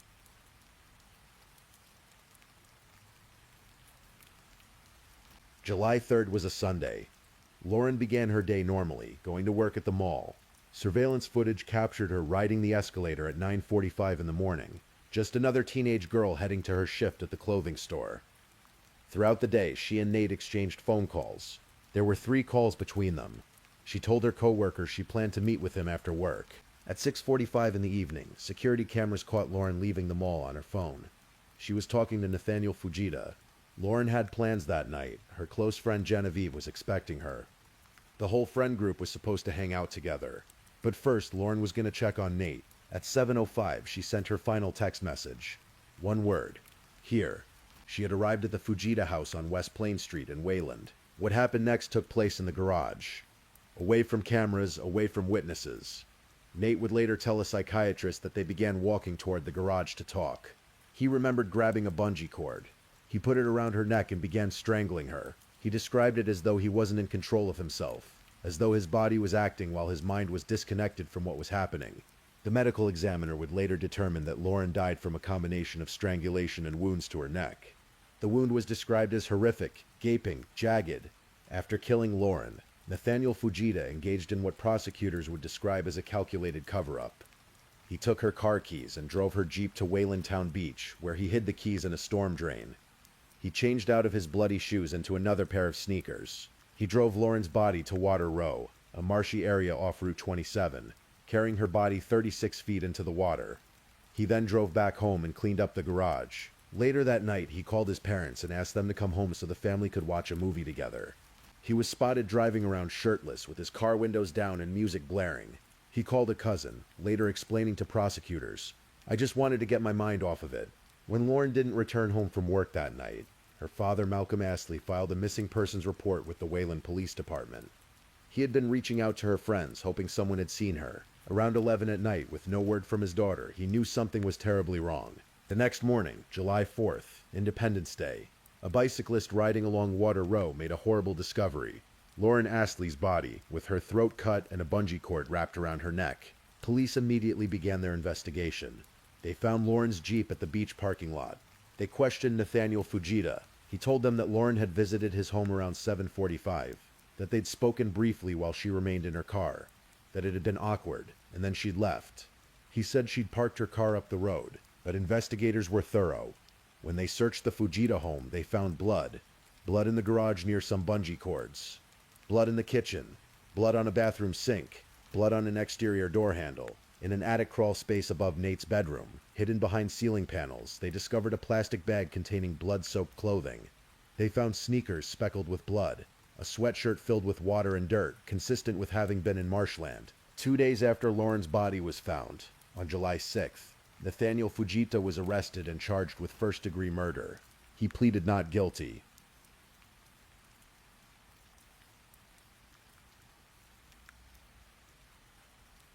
The murder horrified Wayland. The town hadn't seen a homicide since 1985. This was a community where people felt safe, where they knew their neighbors, where teenagers were supposed to be protected.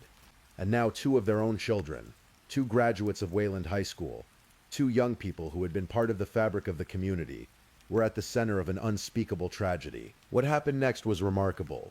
Malcolm Astley, standing before cameras and microphones, his daughter's body barely cold, chose a path that many would find incomprehensible. He expressed empathy for the Fujita family. "Lauren's mother and I share the anguish of Nate's parents, who put so much caring into Nate, and my daughter as well," he said at the arraignment. "We want them to know that." His response drew attention far beyond Wayland. Commentators and scholars discussed the nature of forgiveness, of empathy in the face of unimaginable pain. Malcolm Astley wasn't excusing what had happened. He was recognizing the complexity of the situation, the tragedy that had befallen both families, the anguish of parents who had loved their children and never imagined such an outcome. The Middlesex District Attorney, Gerard Leone, characterized the case as teen dating violence. Lauren broke off the relationship, he told reporters. "It's a classic fatal paradigm that we see around teen dating relationships. We are very confident it was about power and control. There was no prior indication that Nate had been physically abusive to Lauren during their relationship. No criminal record. No history of violence. But after the breakup, friends had noticed changes. Nate had become less social, angrier. He'd been calling Lauren repeatedly at work. The on-again, off-again nature of their relationship after April had created a pattern of instability. It took a year and a half for the case to come to trial. On February 13th, 2013, jury selection began. Nathaniel Fujita sat in the courtroom, mostly keeping his face down. When he looked up, his friends from high school said he looked like someone they'd never known. Genevieve Flynn, one of Lauren's close friends, described it this way. "There's 2 different people. There's the Nate that was in high school with us, who was in my homeroom, who would joke around with me, who was on the track team with me. There's that Nate. Then there's the Nate, who I have only really seen in handcuffs and in a courtroom." Prosecutor Lisa McGovern didn't mince words in her opening statement. "This defendant is guilty exactly as charged," she said. "Nathaniel Fujita was hurt by Lauren Astley not coming back to him, and he killed her." The prosecution's case was straightforward. They argued that Nate had been angry about the breakup and had carefully planned Lauren's murder. He had lured her to his home when he knew his parents wouldn't be there. He'd had her park her car out of sight. He'd strangled and stabbed her. He'd disposed of her body. He'd covered his tracks. But the defense took a different approach. Nate's attorney, William Sullivan, admitted from the start that Nathaniel had killed Lauren. "In most murder cases, the question is who. Who did it?" he told the court. "That's not this case. This case, there's going to be 2 questions, why and how." The defense argued that Nathaniel Fujita was not criminally responsible for his actions due to mental illness. They claimed he had experienced a temporary psychotic episode at the time of the killing, that he lacked the ability to control his actions or understand what he was doing. Dr. Wade Myers, a psychiatrist who evaluated Nathaniel after the murder, testified for the defense. He described how Nate had told him about grabbing the bungee cord and strangling Lauren, but that it was as though he wasn't controlling himself. His body was acting while his mind was disconnected. Nate's mother had been so concerned about her son's mental state that she'd taken him to see a psychiatrist before the murder. The defense pointed to depression, daily marijuana use, and repeated brain injuries from playing football as contributing factors to a psychotic break. But the prosecution presented a different picture. Their psychiatric expert testified that Fujita had acted out of rage, not psychosis, and they focused heavily on his actions after the killing. The methodical cover-up, taking the car keys, hiding them in a drain, changing his shoes, disposing of the body, cleaning the garage, calling his parents to come home for a movie night. Say what you will about fairy godmothers. Prosecutor Lisa McGovern told the jury, "There is no psychosis fairy who magically sprinkled a temporary dose of psychosis on this defendant. The evidence shows, yes, he took the car to the beach. He hid the keys in the drain. He changed out of his bloody shoes into another pair of sneakers. He drives Lauren Astley's body to the marsh. He carries it 36 feet into the water. He drives back home. He cleans up the garage. He wasn't exhibiting a single symptom of psychosis. He was criminally responsible." The trial was excruciating for everyone involved. For Lauren's friends and family, listening to the details of her death, testifying about their memories of her. Genevieve Flynn described testifying as incredibly emotional. "I wanted to say the right thing to make sure the right thing happened for her," she said through tears. It was equally agonizing for the Fujita family. George Mattingly, Nate's uncle, would later say that Nate seemed bewildered. "I don't think he understands to this day why the killing of Lauren took place," he said. Malcolm Astley, even in the midst of his grief, maintained his compassionate stance. "Our children make mistakes, even horrible, horrible mistakes," he said.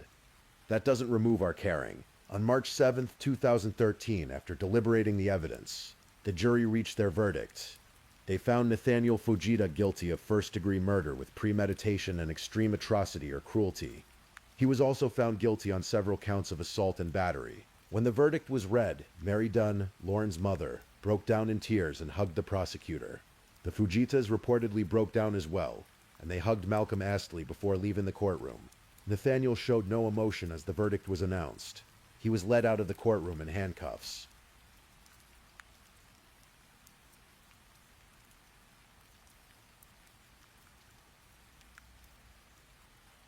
The sentencing came that same afternoon. Both of Lauren's parents delivered victim impact statements before the court. Mary Dunn spoke of a loss so profound it defied description. "I do not know how I will fully live again without my daughter," she told the court. "Never again will I be called Mom. I miss her voice desperately." Malcolm Astley suggested that Nathaniel use whatever skills he had to help others while spending the rest of his life in prison. It would be, he said, a notable gift of atonement in Lauren's memory. The sentence was mandatory for first-degree murder, life in prison without the possibility of parole. Nathaniel Fujita was 20 years old.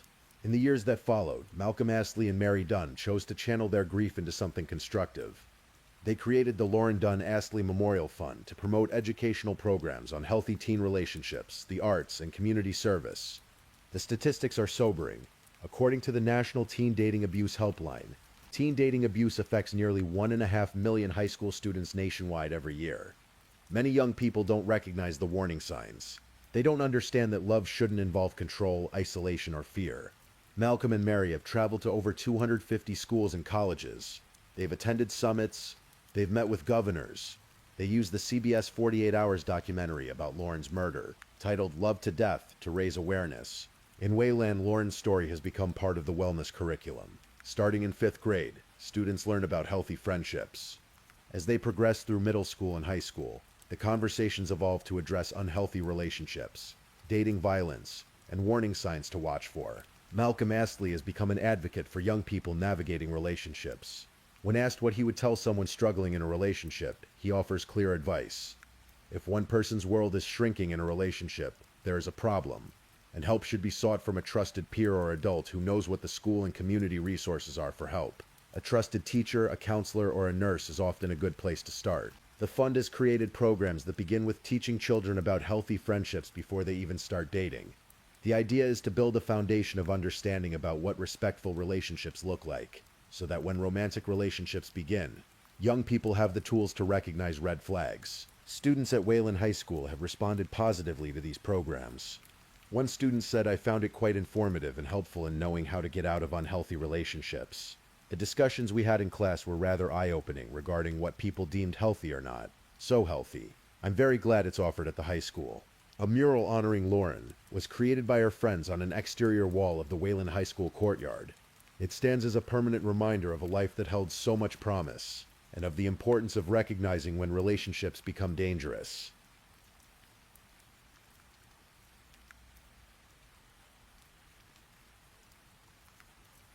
The story didn't end with the conviction. In 2015, while serving his sentence in a New Hampshire prison due to a Department of Correction agreement between Massachusetts and New Hampshire, Nathaniel Fujita was found in his cell mute, non-responsive, and rigidly posturing. He was taken to an emergency room and given antipsychotic medication. He improved and was returned to the prison. But this was, according to his later legal filings, the beginning of a 2-year period of severe psychiatric crisis. Initially, facility staff believed he was malingering, exaggerating symptoms. They didn't give him antipsychotic medication for nearly a year and a half. During this time, records showed that Fujita was often mute, sometimes exhibited hypersexual behavior, stopped showering, and his cell became covered with food, feces, and urine. At one point, he lost 27 pounds in a 4-month period. In 2024, Nathaniel's attorneys filed for a new trial, arguing that psychiatric issues, specifically schizophrenia, had emerged after his incarceration and would have been impossible to diagnose at the time of the original trial. They claimed this constituted new evidence that should be considered. The Middlesex District Court judge denied the request for a retrial in 2023. Fujita's attorneys appealed to the Massachusetts Supreme Judicial Court in June of 2024, claiming the judge had been negligent and applied faulty reasoning. Additionally, in 2024, Massachusetts law changed in a way that could affect Fujita's sentence. The court raised the minimum age to be sentenced to life in prison without parole to 21. This meant that anyone sentenced to life without parole when they were under 21 became eligible for a chance at parole if the crime was committed before July 25, 2014. Lauren's friends responded to the appeal with a joint statement. Not only does asking for an appeal based on an admitted faked or exaggerated mental illness give folks suffering from these real diseases a bad rap and make their paths harder, but it makes it even more clear how selfish he is. They wrote, "We have never heard one iota of regret or responsibility from him. We don't expect to." As of early 2025, prosecutors had asked the Supreme Judicial Court to uphold the lower court's denial of a retrial. A hearing date had not yet been set.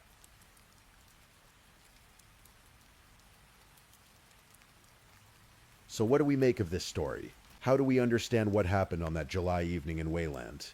The easy answer is to call it a case of teen dating violence and move on. To categorize it, file it away, and forget about it. But the truth is more complex. Nathaniel Fujita had no history of violence, no prior criminal record. Friends described him as someone who joked around, who ran track, who seemed incapable of such an act. The two families had been close.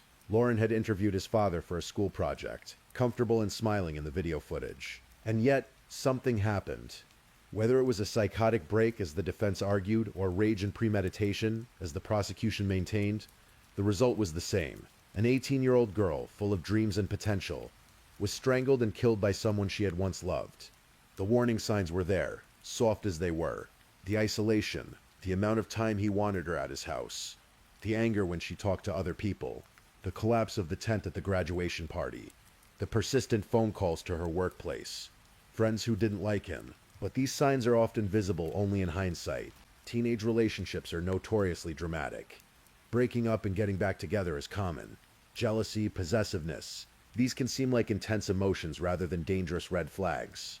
How do you distinguish normal teenage angst from something that could turn deadly? This is the work that Malcolm Astley and Mary Dunn have dedicated themselves to, teaching young people and the adults in their lives to recognize the difference, to understand that healthy relationships expand your world while unhealthy ones shrink it, to know that it's okay to walk away, to ask for help, to trust your instincts when something feels wrong. Lauren's story matters not because of how she died, but because of what her parents have built from their grief. Every student who learns to recognize an unhealthy relationship, every young person who finds the courage to leave before it's too late, every parent who learns to look for the soft signs, every teacher who knows how to respond when a student confides in them. These are Lauren's legacy. The town of Wayland, that peaceful community by the Sudbury River, was forever changed. They learned that tragedy can happen anywhere, that safety is not guaranteed by good schools and tree-lined streets. that the darkness can find its way into even the quietest corners. But they also learned about resilience, about the power of turning pain into purpose, about the importance of talking about difficult things, of educating rather than avoiding, of facing hard truths in order to prevent future tragedies.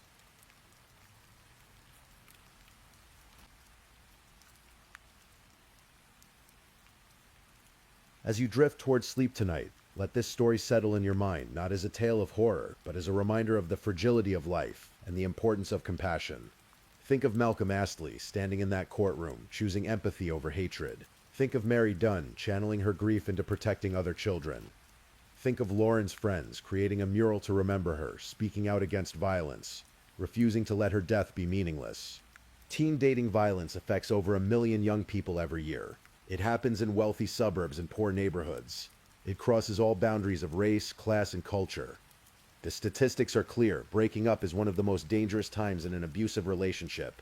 When someone loses control over another person, when the relationship ends against their wishes, the risk of violence increases dramatically.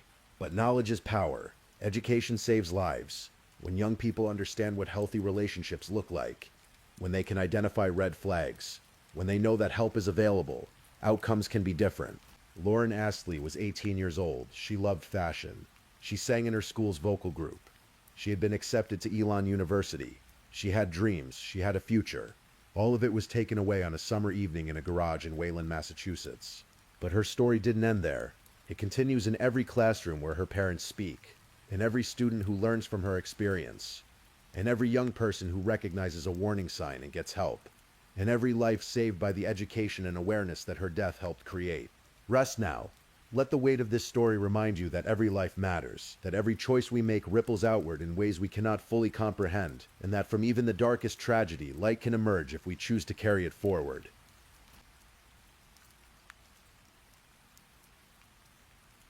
Please, I'm just putting it out there. If you're still awake and listening, drop a comment. Let me know where you're tuning in from, the time in your part of the world, or just say something to let me know you're still with me. And of course, if you haven't already, like this video and subscribe so you don't miss the next true crime story for sleep. Now, let's move on to our fourth story.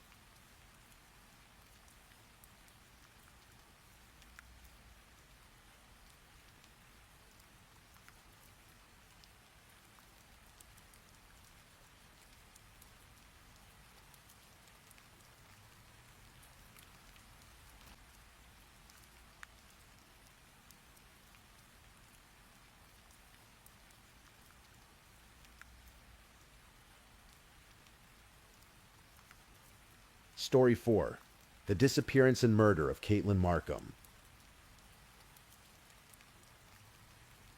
Tonight we're going to explore a case that unfolded over more than a decade. A mystery that gripped a small Ohio community and left a family searching desperately for answers. This is the story of Caitlin Markham, a vibrant young artist, whose life was tragically cut short, and the long, winding path to justice that followed.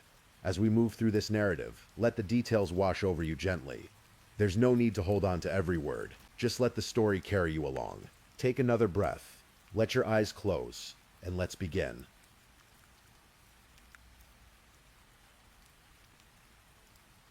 In the summer of 2011, the Cincinnati suburb of Fairfield, Ohio, was like many small American communities. With a population of just over 40,000 people, it was the kind of place where neighbors knew each other, where children played in tree-lined streets, and where life moved at a comfortable, predictable pace. In this quiet community lived a young woman named Caitlin Markham. Born on August 16, 1989, Caitlin had been adopted as an infant by loving parents who gave her a stable, nurturing home. She grew up alongside her younger sister, Allie, who was 6 years her junior. From the very beginning, Caitlin was different. She was creative, a little eccentric, thoughtful. She was the kind of person who saw the world through an artist's eyes. Those who knew Caitlin described her as sweet, outgoing, and cheerful. She had a distinctive presence, often seen with a paintbrush tucked into her hair, always on the lookout for her next creative project. Art wasn't just a hobby for Caitlin. It was her passion, her calling, the lens through which she understood the world. After graduating from Fairfield High School, Caitlin pursued her dream. She enrolled at the Art Institute of Ohio in Cincinnati, where she studied graphic design. The program was rigorous, demanding, but Caitlin thrived. She made friends easily, her positive energy drawing people to her. One classmate who met her during a typography class in 2009 later said he was immediately drawn to her warmth and optimism. Caitlin was, in his words, a well of inspiration. By the summer of 2011, Caitlin was 21 years old and approaching a significant milestone. She was just weeks away from completing her bachelor's degree in graphic arts. She worked at David's Bridal, a wedding dress shop near Tri-County Mall, balancing her job with her studies and her art. She had plans, dreams of what would come next. And she had a fiancé. His name was John Carter. Caitlin and John had been together for 5 years. They had known each other since their teenage years, growing up in the same community, their lives intertwining in that way that feels inevitable in a small town. A year before Caitlin disappeared, John had proposed. They were engaged, planning a future together. They talked about moving to Colorado after Caitlin graduated, starting fresh in a new place, building a life together. From the outside, everything seemed normal. John worked as a pizza delivery driver for Papa John's. He lived with his mother on West Scioto Drive, less than half a mile from Caitlin's townhouse on Dorshire Drive.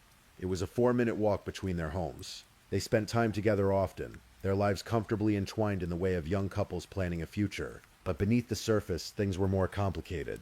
Relationships often are. In the days before Caitlin disappeared, she had confided in a friend that she was feeling trapped. She was reconsidering the move to Colorado. She was tired, uncertain about the relationship, questioning whether this was truly what she wanted. She kept these doubts private, not wanting to hurt John, not wanting to cause a scene. But the doubts were there, growing. In John's friend group, people understood something important about him. As one friend would later tell investigators, if Caitlin were to break up with John, it would be catastrophic. Absolutely catastrophic.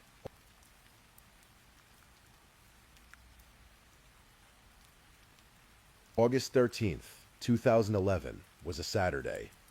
In just 3 days, Caitlin would turn 22 years old. The summer evening was warm, typical for Ohio in August. Caitlin was at her townhouse on Dorshire Drive, a modest apartment where she lived with her beloved dog, Murphy. That evening, John Carter came over to visit.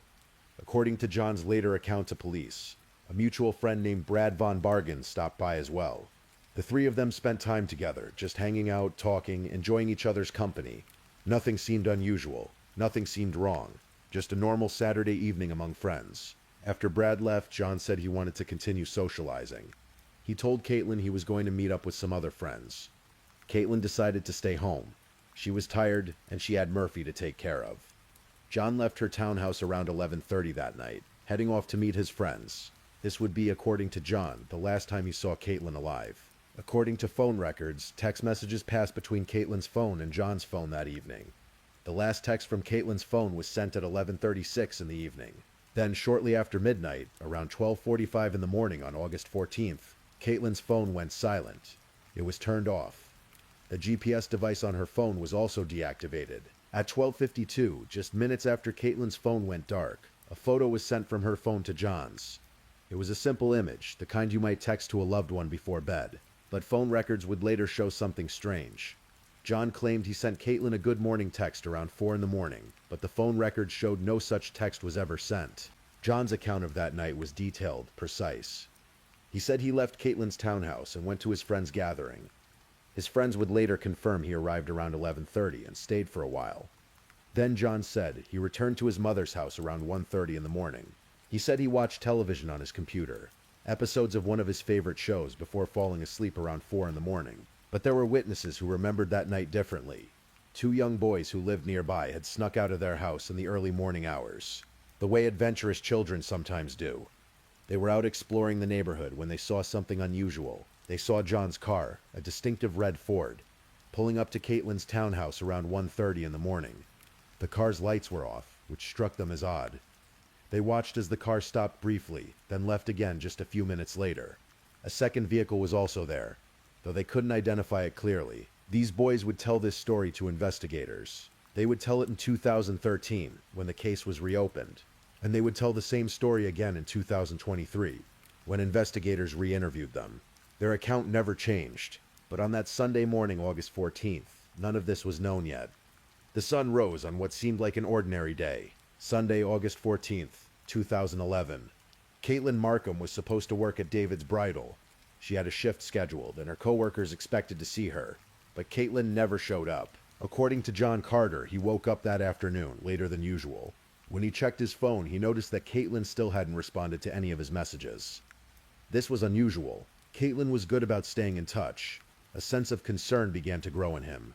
John said he drove to Caitlin's townhouse to check on her. When he arrived, he saw her car parked outside. That was the first sign something was wrong. If Caitlin had gone somewhere, she would have taken her car. John went to the door, knocked, tried to get inside. There was no answer. Growing more worried, John let himself in. The scene inside the townhouse was unsettling in its ordinariness. Everything was in its place, as if Caitlin had simply stepped out for a moment. Her purse was there, sitting where she'd left it. Her wallet was on her bed, with her driver's license and $300 in cash still inside. Her keys were there. Most telling of all, her dog Murphy was locked in her bedroom, clearly unattended for many hours. The only thing missing was Caitlin herself and her cell phone. At 7:59 that evening, John Carter called 911. The recording of that call would be played many times over the years that followed. In it, John's voice sounds urgent, worried. "My fiancée is missing," he tells the dispatcher. "I can't find her anywhere." He explains that he knows police usually wait 24 hours before taking a missing person report, but he insists something is wrong. When Fairfield police officers arrived at the townhouse, they found the scene just as John had described it. Caitlin's belongings were all there. Her car, her purse, her wallet, her keys. Murphy the dog, hungry and anxious after being locked in the bedroom for hours. But no Caitlin. During his interview with police that night, officers noticed something. On the left side of John Carter's neck were several red vertical scratch marks. When asked about them, John explained that they were from an electric razor. Later, he would change this story, saying he wasn't sure where the scratches had come from. A friend who had been with John and Caitlin on the night of August 13th would later tell police that they hadn't noticed any scratches on John's neck that evening. The investigation began as a missing person case. There was no immediate evidence of foul play, no signs of a struggle, no obvious indication that anything violent had occurred. But there was an unsettling wrongness to the scene. Why would a young woman leave her home without her car, without her purse, without her wallet and money, leaving her dog locked in her bedroom? The community responded with an outpouring of support. Volunteers organized search parties, combing through the neighborhoods around Fairfield. Posters with Caitlin's face went up in business windows throughout the town. Radio and television stations ran the story. An organization called EquoSearch came up from Texas with their horses to search the surrounding areas in those first critical weeks.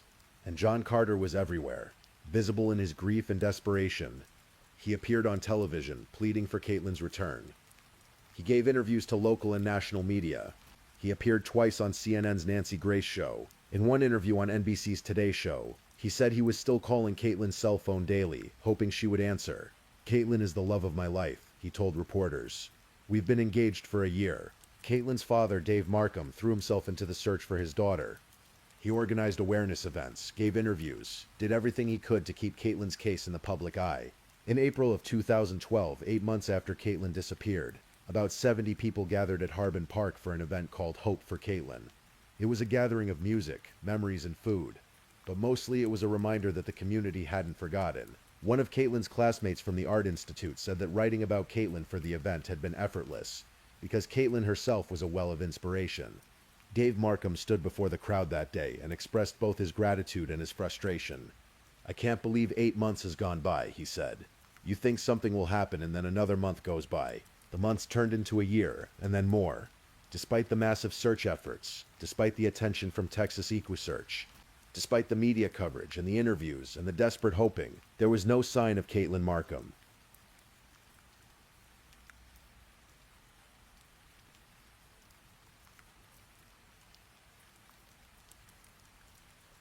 Sunday, April 7th, 2013, nearly 20 months after Caitlin Markham disappeared. A couple was spending their morning in a wooded area near Big Cedar Creek in Cedar Grove, Indiana. They were looking for scrap metal, aluminum cans, anything they could collect and sell. The area was remote, about 30 miles west of Fairfield, Ohio. It was the kind of place people didn't often visit, cluttered with trash and debris along the creek bed. Andy Hicks, one of the scrap metal collectors, noticed something among the aluminum cans and garbage. It was a jawbone, a human jawbone. Police were called immediately. Indiana State Police, along with investigators from Fairfield, descended on the scene. What they found was devastating. Skeletal remains, partially decomposed and scattered, lay in the wooded area. There was a plastic bag over the skull. The remains had clearly been there for a considerable time, exposed to the elements and wildlife. On April 10, 2013, the remains were positively identified through dental records. They belonged to Caitlin Markham. The missing woman posters that had hung in Fairfield business windows for nearly 2 years no longer represented hope. They were now a memorial. Dave Markham addressed a crowd of supporters at Fairfield West Baptist Church that evening. "Although we are glad to have Caitlin home," he said, his voice heavy with grief, "we always had the hope to be able to see her again." Karen Winkler, the mother of John Carter, also spoke about the discovery. "We have had hope that she was going to come home all along," she said. "Now we know, and we have the relief of knowing she's been with God this whole time. But that's the only relief we have." The medical examiner ruled Caitlin's death a homicide, but determining the cause of death was impossible. The remains were too decomposed, too damaged by time and the elements. However, a forensic anthropology report would later reveal some details. There was evidence of sharp blunt force trauma to Caitlin's left wrist bone, 3 or 4 distinct wounds. The report also indicated something else important. The body had not originally been at the location where it was found. It had been moved, placed there after death. The location itself was significant. The wooded area near Big Cedar Creek was less than 2 miles from a farm owned by John Carter's family. The most direct route from John Carter's mother's house on West Scioto Drive to his father's farm in the area passed directly over Big Cedar Road, the road where Caitlin's body had been discovered. With Caitlin's remains found and her death confirmed as a homicide, the case took on new urgency. But the investigation was complicated. There was no clear cause of death. There was no physical evidence directly linking anyone to the crime. There were suspicions, theories, people of interest, but nothing concrete enough to make an arrest. John Carter cooperated with the investigation, at least on the surface. He gave interviews to police. He took polygraph tests. The first polygraph was administered on September 19th, 2011, just over a month after Caitlin disappeared. According to investigators, Carter showed deceptive responses. He took a second polygraph on February 27th, 2014. Again, deceptive responses. A third polygraph was administered on January 28th, 2021.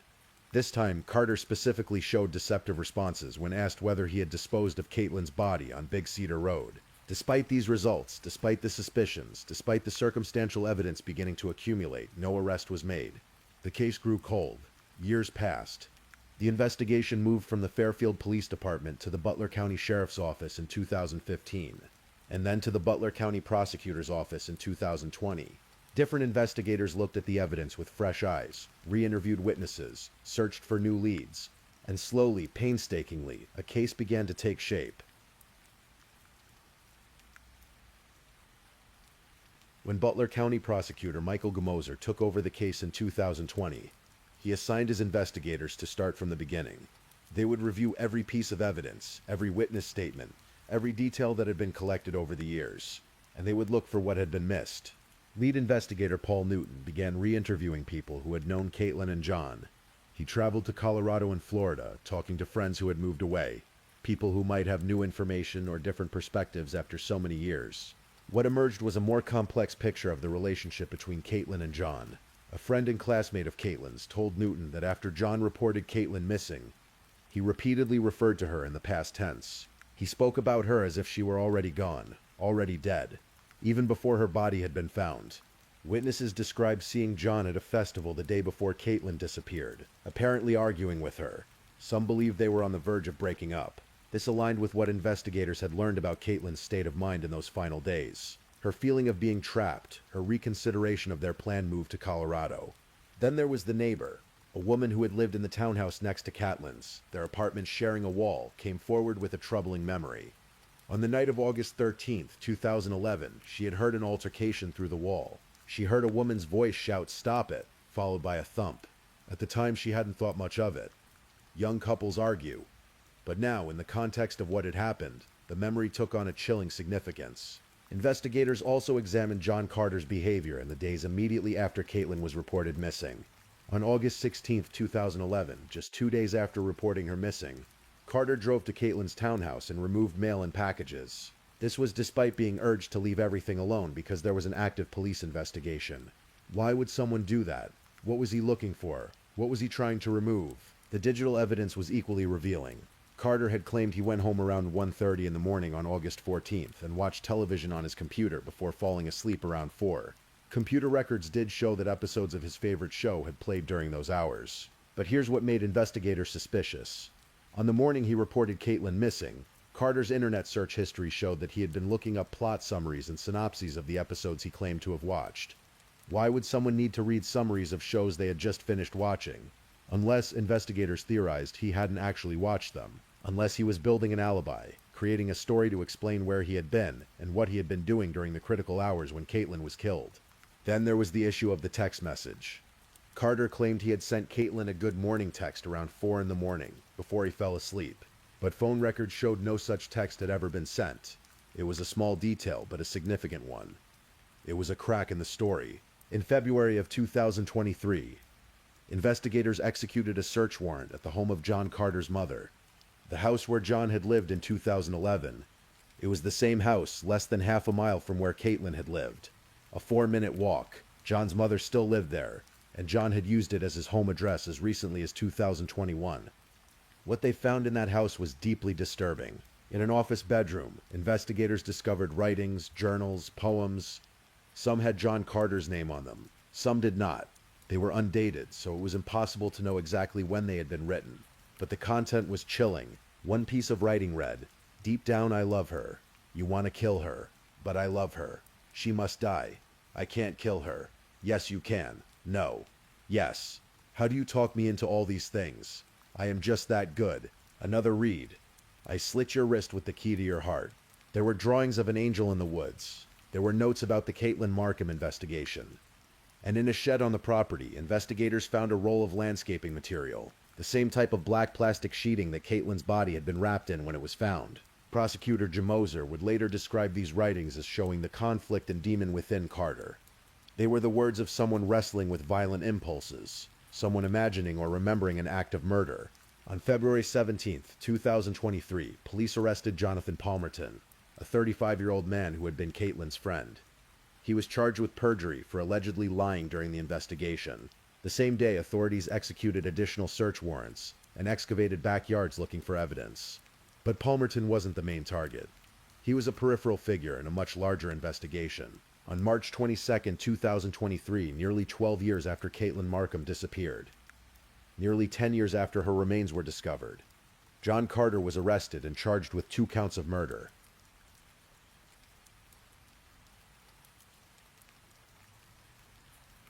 The indictment against John Carter outlined 2 theories of murder. The first charge alleged that he had purposely caused Caitlin's death between August 13th and August 14th, 2011. The second charge alleged that he had caused her death as a proximate result of committing felonious assault. Prosecutors believed they knew what had happened, even if they couldn't prove every detail. They believed that on the night of August 13th, an argument had occurred between Caitlin and John at her townhouse. Perhaps she had told him she wanted to end the relationship. Perhaps she had told him she didn't want to move to Colorado. Whatever sparked it, the argument had escalated. The neighbor had heard Caitlin shout, "Stop it," through the wall, followed by a thump. Investigators believed this was the moment of the assault. John Carter, faced with the prospect of Caitlin leaving him, something his friends said would be catastrophic for him, had attacked her. The forensic anthropology report showed trauma to Caitlin's wrist, consistent with defensive wounds. The writings found in Carter's home mentioned slitting wrists. While the exact cause of death couldn't be determined due to decomposition, prosecutors believed Carter had killed Caitlin through physical violence and force. Then they believed Carter had wrapped Caitlin's body in black plastic landscaping material that matched what was found in his mother's shed. He had placed her body in his car, the red Ford that the 2 boys had seen returning to Caitlin's townhouse around 1:30 in the morning with its lights off. He had driven her body to the remote wooded area near Big Cedar Creek in Indiana, near his father's farm, and dumped her there. After disposing of the body, Carter had constructed an elaborate cover story. He had set up the alibi of watching television, then later searched for episode summaries to make it seem more believable. He had placed Caitlin's phone in a location where it would ping, trying to create the impression that she had left voluntarily. He had called 911 the next evening, playing the role of the concerned fiancé, and for years he had maintained this performance. He had appeared on television, pleading for Caitlin's return. He had participated in searches. He had given interviews to investigators, always cooperative on the surface, but deceptive on every polygraph test. He had lived his life, eventually getting married, becoming a father, all while Caitlin's family suffered without answers. Butler County Sheriff Sergeant Rob Whitlock would later say that investigators had eliminated 20 people of interest through polygraphs or alibis. There was never any doubt, he said, about who was responsible for Caitlin's disappearance and death. On March 27, 2023, John Carter was arraigned for murder in Butler County Common Pleas Court. He pleaded not guilty through his attorney and was released on a $1 million bond with GPS monitoring. Dave Markham and his younger daughter Allie sat in the front row of the courtroom. Many supporters wore butterflies in remembrance of Caitlin, who had been known as a free-spirited art student with a love for nature. Carter's trial was scheduled for June 24, 2024.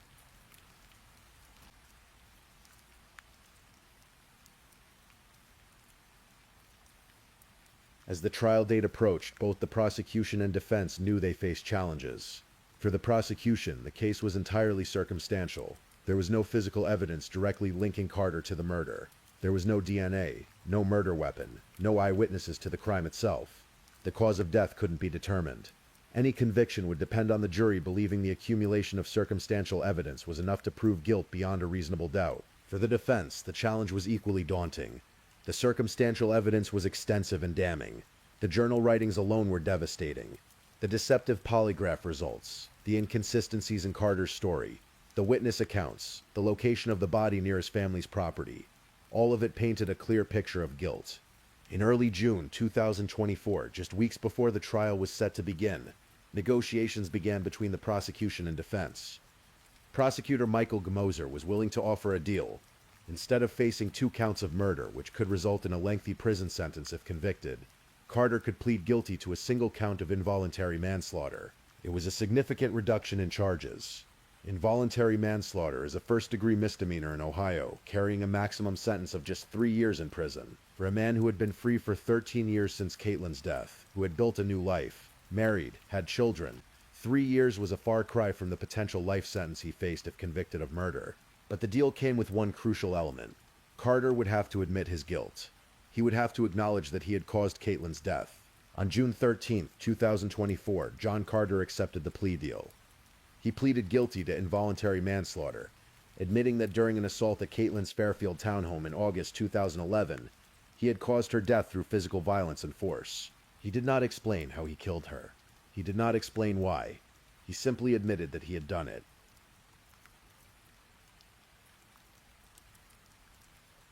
Thursday, July 18, 2024.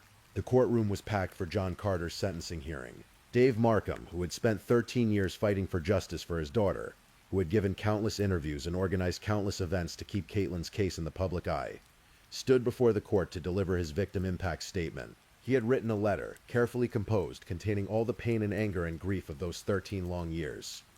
He read it aloud to the court, and to John Carter, who sat silently at the defense table. "Not a day goes by that I don't think of Caitlin," Dave Markham said. He spoke about the void she had left in their lives, the milestones she would never reach, the art she would never create. He spoke about how often he wondered what she would be doing now if she had lived, how amazing she would have become. "Let him feel the pain that many of us have endured for the past 13 years, Dave Markham said, his voice steady but filled with emotion. He implored Judge Daniel Hauke to impose the maximum sentence allowed by law. Carter's defense attorneys asked the judge to consider probation or a minimal prison term. They asked him to consider the law, not emotional statements. They did not dispute that Carter was guilty. They simply asked for leniency. John Carter himself did not speak during the sentencing hearing. He did not offer an explanation for what he had done. He did not apologize to the Markham family. He sat silently while the proceedings unfolded around him. Judge Hauke listened to all the arguments, reviewed all the evidence, considered the plea agreement. Then he delivered his ruling. He sentenced John Carter to the maximum term allowed under the plea deal, 3 years in prison. In his ruling, Judge Hauke noted that Carter had shown no genuine remorse for his offense. He noted that Carter had not tried to help Caitlin or acknowledge what had happened to her immediately after her death. He had let her family suffer for 13 years, wondering, hoping, grieving. The sentence was handed down, and John Carter was immediately handcuffed and taken into custody. His expected release date from the Ohio Department of Rehabilitation and Correction is July 4th, 2027. After the sentencing, Dave Markham spoke to the media. "I do not feel 3 years is justice," he said.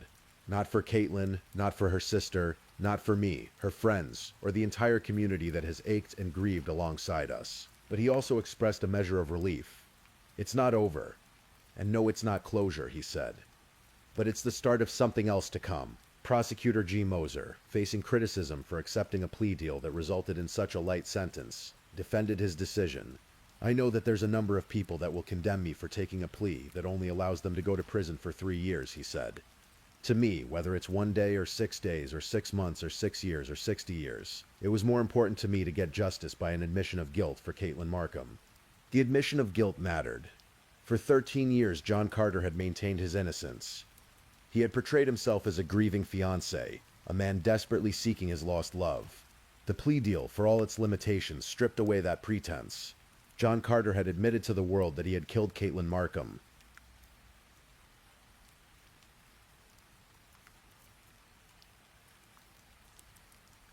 Today, Caitlin Markham is remembered not as a victim, but as the vibrant, creative, spirited young woman she was. Her friends and family continue to honor her memory through her art. The butterflies that supporters wore at court proceedings became a symbol of Caitlin's free spirit, her love of nature, her artistic soul. She was a woman who saw the world through an artist's eyes, who always had a paintbrush tucked in her hair, who was just weeks away from achieving her dream of graduating with a degree in graphic arts. She had her whole life ahead of her, plans and possibilities stretching out into a future she would never see. Her father, Dave Markham, has said that he often wonders what she would be doing with her art and her career. He thinks she would have been an amazing woman. Past tense now, because John Carter made sure that future could never happen. The case of Caitlin Markham is a reminder of how long the path to justice can be. Nearly 2 years passed before her body was found. Nearly 12 years passed before anyone was arrested. 13 years passed before her killer admitted what he had done. It's a reminder that behind every true crime case is a real person, with real dreams and real loved ones. Caitlin wasn't just a case file or a news headline. She was a daughter, a sister, a friend, an artist. She was loved, and she is missed. And while 3 years may seem like too little time for a man who took so much, the truth is now known. The pretense has been stripped away. John Carter will carry the weight of that admission for the rest of his life. And the Markham family has at least the cold comfort of knowing that the world knows what happened to Caitlin. As we come to the end of this story, I want you to take a moment. Take a slow, deep breath. Let it out even more slowly. The story of Caitlin Markham is difficult, filled with loss and injustice and the long, painful wait for truth. But it's also a story about a father who never gave up on his daughter. It's about a community that came together to search for one of their own. It's about investigators who refused to let the case go cold, who kept working year after year until they found the truth.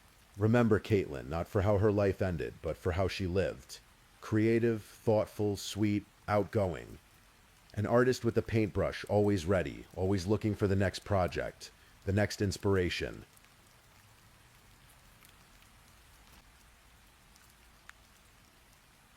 Please, if you're still awake, let's move on to our last story.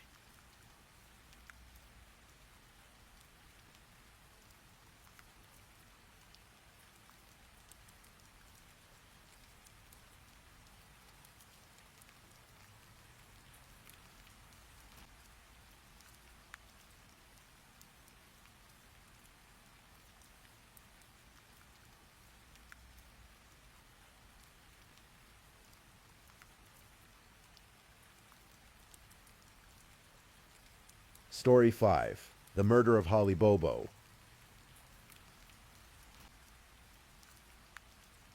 Tonight, we'll explore a story from the small town of Parsons, Tennessee.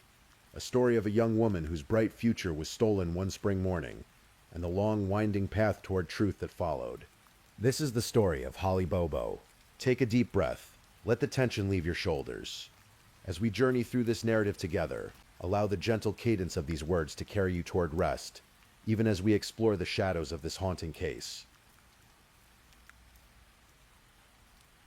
In the rolling hills of West Tennessee, where the landscape stretches out in patches of farmland and dense woods, there lies the community of Darden. It's the kind of place where neighbors know each other by name, where church on Sunday brings the community together, and where families build their lives slowly, deliberately, with their own hands. This was the world Holly Lynn Bobo was born into on October 12th, 1990. Her parents, Karen and Dana Bobo, had literally built their home themselves. Board by board, nail by nail, they created the place where they would raise their family. It sat on a quiet road called Swan Johnson Road, surrounded by woods and the kind of peaceful countryside that makes you believe the worst troubles of the world couldn't possibly reach you there. Holly grew up alongside her older brother Clint, who was born 5 years before her in 1985. The Bobo children spent their days the way children in rural Tennessee do, riding horses through the fields, fishing in nearby creeks, exploring the woods on ATVs, their laughter echoing through the trees. They were a close family, active in their local church, the Corinth Baptist Church, where Holly would often sing gospel songs, her voice rising clear and pure above the congregation. Karen Bobo was an elementary school teacher, beloved by her students and respected in the community. She and Holly shared a bond that went beyond the typical mother-daughter relationship.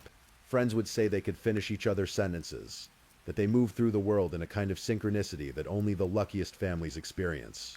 Holly was in every sense her mother's daughter. As Holly grew older, her gentle nature and strong moral compass became evident to everyone who knew her.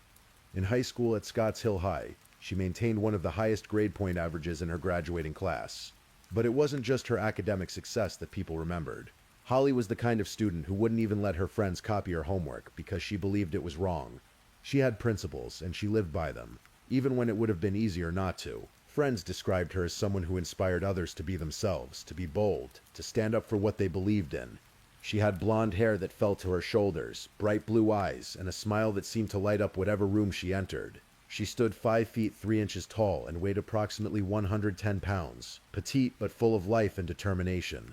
By the spring of 2011, Holly was 20 years old and pursuing her dream of becoming a nurse. She was enrolled at the University of Tennessee at Martin Parsons Center, studying diligently, working toward a future where she could help people, ease suffering, make a difference. She had a boyfriend named Drew Scott, and their relationship seemed solid, filled with the kind of simple happiness that young love brings. Everything about Holly's life suggested a bright future stretching out before her.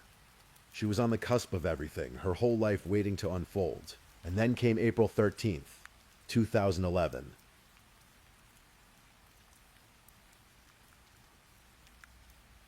The morning began like any other in the Bobo household, quiet and routine. Holly woke early, at 4:30 in the morning, while darkness still blanketed the Tennessee countryside. She had an exam coming up in her nursing program, and she wanted to study before her class. This was typical Holly, dedicated and thorough, never one to leave things to chance. The house was still as she reviewed her notes, the only sounds the occasional creak of the old home settling, the distant call of birds beginning their dawn chorus. By 7:30, as soft morning light began filtering through the windows, Holly received a call from her boyfriend, Drew. He was nearby, hunting turkeys on his grandmother's property, something he and Clint had discussed the night before. It was turkey hunting season, and many men in the area would be out in the woods that morning, dressed in camouflage, moving silently through the trees. Holly's mother, Karen, had already left for work at the school. Her father, Dana, had departed even earlier. Her brother Clint, then 25 years old and working toward his own degree in social work, was still asleep in the house. Around 8 o'clock, something shattered the peaceful morning. A neighbor heard a scream coming from the direction of the Bobo home. It was the kind of scream that stops you cold, that sends chills down your spine, the kind that makes you know instinctively that something is terribly wrong. The neighbor immediately called his mother, who in turn contacted Karen Bobo at her workplace. "I heard screaming from your house," she told her. Karen's heart must have seized in her chest. She had left her children safe at home less than half an hour before. What could possibly be wrong? Karen called the house. Clint answered the phone, groggy from sleep. Clint told his mother that he had been awakened by the sound of the family's dogs barking.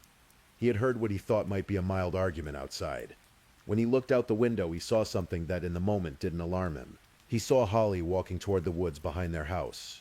She was with a man dressed entirely in camouflage, head to toe. The man wore a cap, and dark hair stuck out from beneath it, long enough to touch his collar. From behind, from the distance and angle where Clint stood at the window, he assumed this was Drew, Holly's boyfriend. After all, Drew had told them just the night before that he would be turkey hunting that morning. Of course he would be wearing camouflage. Holly's car was still in the driveway, Clint told his mother. She should have already left for school. That's when Karen knew. Something was wrong. Terribly wrong. She instructed Clint to call 911, then hung up and did the same herself. Clint went to investigate further. He stepped outside, his mind trying to make sense of what he was seeing. Blood. There was blood in the carport. Not a large amount, but enough. Enough to know that something violent had occurred. He called out for Holly. Silence answered him, broken only by the rustling of leaves and the distant sounds of the woods. Holly was gone. Law enforcement descended on the Bobo home with swift urgency. The Tennessee Bureau of Investigation, the TBI, took the lead. The FBI joined them. Local sheriffs, deputies, marshals, they all came, transforming the quiet country road into a hub of frantic activity. Immediately, investigators began combing through the details of what had happened. Clint described the man he had seen with Holly. Between 5 feet 10 inches and 6 feet tall, he estimated, weighing somewhere between 180 and 200 pounds. The camouflage pattern was either mossy oak breakup or leafy wear, the kind of hunting gear sold in sporting goods stores across the South. The man had worn a cap, and beneath it, dark hair that was long enough to touch the collar of his jacket. The voice Clint had heard from outside during what he thought might be an argument had been very deep and low, but Clint had never seen the man's face. He had only seen him from behind, walking away with Holly toward the tree line. Early reports would claim that Holly had been dragged from the house, but this was quickly corrected. According to Clint, Holly had walked with the man. Whether she went willingly out of fear or because the man had threatened her or someone she loved, no one could say, but she had walked. Within hours, the first volunteers began arriving. Friends, neighbors, strangers who had heard the news. They came by the dozens, then by the hundreds. Within days, thousands of people were searching the woods and fields around Parsons, calling Holly's name, hoping against hope to find her alive. Pink ribbons began appearing everywhere. On trees, on fence posts, on storefronts in Parsons. Pictures of Holly smiled from every surface. The reward for information grew rapidly. First $25,000 from the community, then Tennessee Governor Bill Haslam added $50,000 more. Eventually the reward would reach $85,000. The search was massive, one of the largest manhunts in Tennessee history. They searched along roads through dense forests across farmland. They dragged ponds and streams. They used helicopters, search dogs, ground-penetrating radar, and they found things. Holly's lunchbox, discovered along a roadside. Her cell phone and its SIM card, which had been removed, found separately. The SIM card's last ping came from a specific area, giving investigators a possible direction. Her homework and school papers, scattered. A receipt with her name on it. Even pieces of her clothing. Each discovery was like a breadcrumb, a clue that might lead them to her. But Holly herself remained missing. Days turned into weeks. Weeks turned into months. The investigation was painstaking. The TBI set up a command center in Parsons that remained staffed day and night. Tips poured in, hundreds of them, and each one had to be investigated, tracked down, ruled out, or followed up. Suspicion inevitably turned toward those closest to Holly. Clint Bobo found himself under intense scrutiny. He was the last person to see her. His story about what he had witnessed seemed to shift slightly as he tried to remember more details, which investigators viewed with suspicion. They asked him to take a polygraph test. He took it. They asked him to take another. He took that one too. They searched his phone, his computer, checked his clothing for evidence of a struggle. Clint was cleared, but the experience left scars. He would later describe the agony of knowing that while investigators were looking at him, the real perpetrator was getting farther away, covering tracks, disappearing into the fabric of everyday life. The family was devastated. Karen Bobo would later say that Sundays were the hardest because that was when the family had always been together, all day, doing things as a unit. Now there was an empty space where Holly should have been, a silence that filled every room. But they never gave up hope. Not then. They held vigils. They prayed. They kept searching.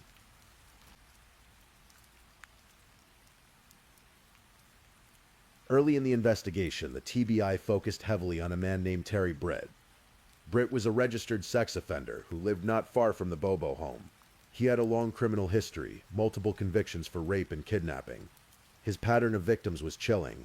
He targeted blonde women with blue eyes, women who looked like Holly. The lead investigator, TBI agent Terry Dykes, became convinced that Britt was responsible. Britt's alibi for the morning of April 13th didn't check out. His physical description matched what Clint had provided. When Clint later heard a voice sample from Britt, he said it sounded similar to the deep, low voice he had heard that morning. Investigators wiretapped Britt's phone. They searched his house, his vehicles, his property, looking for any evidence that might connect him to Holly's disappearance. They interviewed him multiple times, but they found nothing concrete. No physical evidence. No proof. And in the background there were other names that kept surfacing, names that would later become central to the entire case. Zachary Adams.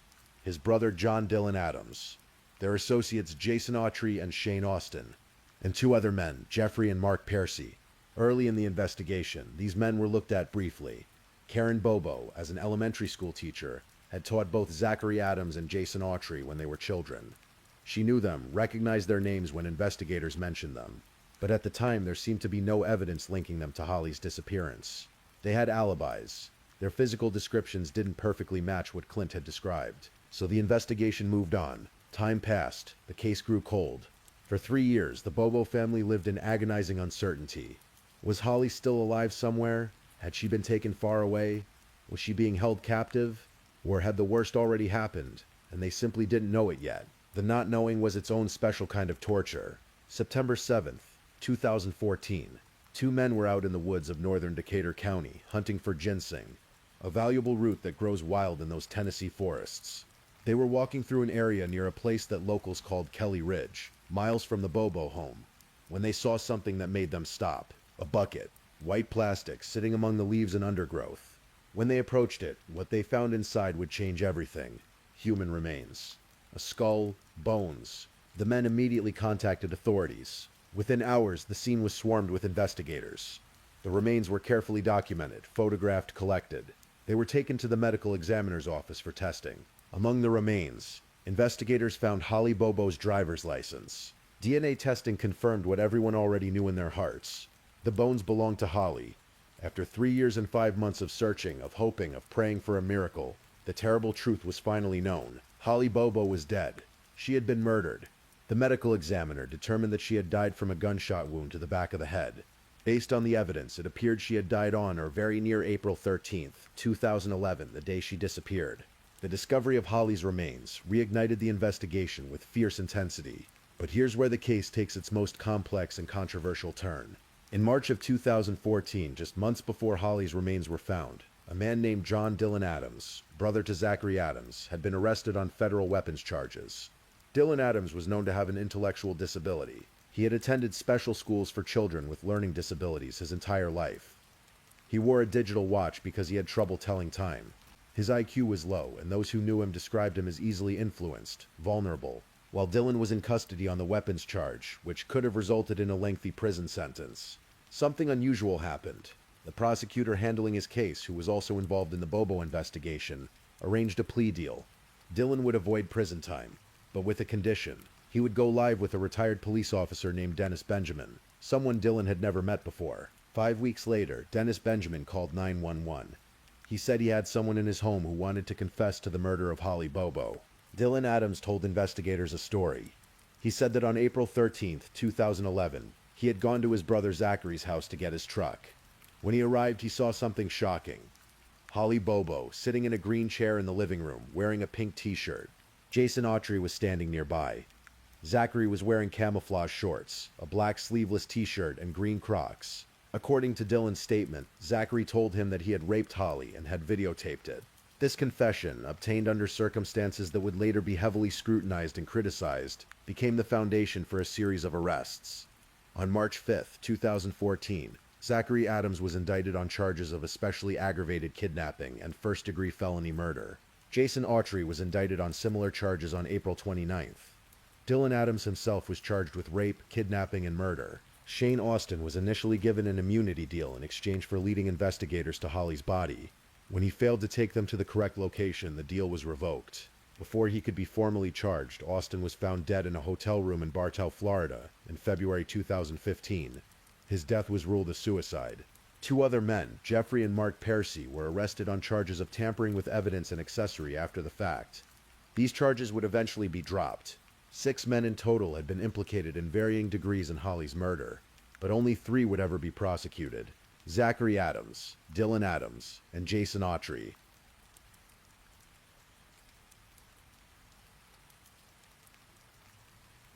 The trial of Zachary Adams began on September 11th, 2017, more than 6 years after Holly's disappearance. The courtroom in Savannah, Tennessee was packed. The case had captured national attention. The Bobo family sat in the front row day after day, listening to testimony that would rip open old wounds. The prosecution's case rested heavily on the testimony of Jason Autry, who had agreed to cooperate in exchange for leniency. Autry took the stand and described in chilling detail what he claimed happened on April 13th. According to Autry's testimony, Zachary Adams had called him that morning and asked for help with something, but wouldn't say what. When Autry arrived at Adams's house, he saw a body wrapped in a blanket in the bed of Adams's truck. Adams told him it was Holly Bobo. Autry testified that he asked Adams how this had happened. According to Autry, Adams said that he, along with Shane Austin and Dylan Adams, had gone to the Bobo home to teach Clint how to cook methamphetamine. Holly had come out of the house screaming and hollering, and they took her. Autry said he agreed to help dispose of the body. They drove to an underpass near Interstate 40 along the Tennessee River. The plan, Autry claimed, was to gut Holly's body so it wouldn't float, then drop it in the deep part of the river where turtles would consume the remains. But when they unloaded the body from the truck bed, something horrifying happened. Holly moved. She made a sound. She was still alive. Autry testified that he immediately called out to Adams, saying that she was alive. Fearful that Holly had heard his name and would identify him, Autry said he told Adams that something needed to be done. Autry ran up the trail to serve as a lookout, while Adams retrieved a gun from his truck and fired a shot. The sound echoed under the bridge. Birds scattered, then silence. According to Autry, they loaded Holly's body back into the truck, and Adams later told him that he had dumped it near Kelly Ridge. The prosecution presented other evidence as well. Witnesses testified that Zachary Adams had made statements implicating himself in Holly's disappearance. His ex-girlfriend Rebecca Earp testified that Adams had threatened her, saying he would tie her up just like he did Holly Bobo, and nobody would ever see her again. Adams had allegedly threatened his brother Dylan after Dylan's arrest, telling him he would put him in a hole beside her if he didn't keep his mouth shut. A white truck had been seen leaving the Bobo property rapidly on the morning of the abduction. Zachary Adams drove a white truck. A receipt and other papers belonging to Holly had been found near Shane Austin's home, 75 feet from his driveway. But there was a problem, a significant problem. There was no physical evidence connecting Zachary Adams to the crime. No DNA, no fingerprints, no forensic proof. A gun was introduced into evidence, an Arminius model HW532 caliber Smith & Wesson long revolver. A local man claimed that Austin and Autry had sold it to him in exchange for drugs, and that it had been found in a body of water. But forensic tests on the weapon found no DNA or fingerprints, and prosecutors couldn't link it to the case with ballistics tests. The defense argued that Zachary Adams was 100% innocent. They pointed out that cell phone pings didn't follow the path that Holly's phone had taken. None of the accused men perfectly matched the description that Clint Bobo had given. Zachary Adams was too tall. Dylan Adams was too tall and too thin. Shane Austin had the right height and weight, but he had short red hair, not dark hair that covered his neck. The defense called former TBI agent Terry Dykes, the original lead investigator, to testify. Dykes told the jury that he had ruled these men out early in the case because their alibis checked out. Their cell phone records put them miles away from the crime scene, and Shane Austin had even passed a polygraph test. The defense argued that Autry had concocted his entire story in exchange for a reduced sentence. They noted that Autry had access to all the details of the case through discovery, through evidence that had been shared with defense attorneys. He could have pieced together a narrative that seemed to fit, using real information that was already known. They pointed to the initial suspect, Terry Britt, as the more likely perpetrator. Britt matched Clint's description. His voice sounded similar. His alibi was fabricated. A palm print found at the scene didn't exclude him, but the prosecution argued that witnesses who knew Zachary Adams, including jail inmates, had heard him make admissions about hurting Holly. That the threats he made to his girlfriend and his brother showed consciousness of guilt. That the circumstantial evidence, when taken together, pointed to Adams's involvement. The trial lasted 11 days. Emotions ran high throughout. At one point, Karen Bobo collapsed on the witness stand, overcome with grief as she testified about her daughter. On September 22, 2017, after several hours of deliberation, the jury returned their verdict. Guilty, on all counts, especially aggravated kidnapping, first-degree felony murder, aggravated rape. Zachary Adams was sentenced to life in prison without the possibility of parole, plus an additional 50 years for the kidnapping and rape convictions. In September 2018, Dylan Adams pleaded guilty to facilitation of first-degree murder and especially aggravated kidnapping as part of a plea deal. He received a 35-year prison sentence. His attorneys had argued that his confession was coerced, that his intellectual disability made him vulnerable to manipulation. The videotape of his interrogation showed detectives doing most of the talking, leading him through the narrative. Jason Autry pleaded guilty to solicitation to commit murder and facilitation of especially aggravated kidnapping. He was sentenced to 8 years in prison and was released in 2020. 2 months after his release, he was arrested on federal weapons violations after a deputy saw him in a rural field with a rifle. For the Bobo family, the verdicts brought a measure of closure. Karen Bobo said there was no doubt in her mind that authorities had the right people in custody. She wore the promise ring that Drew had given Holly, the ring that had been found in the woods, keeping her daughter close. But the case was far from over.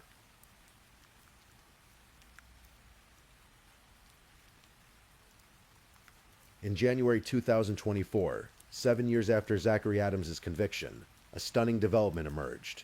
Jason Autry, the star witness whose testimony had been praised by the trial judge as highly credible, had recanted. He admitted that he had made the entire story up.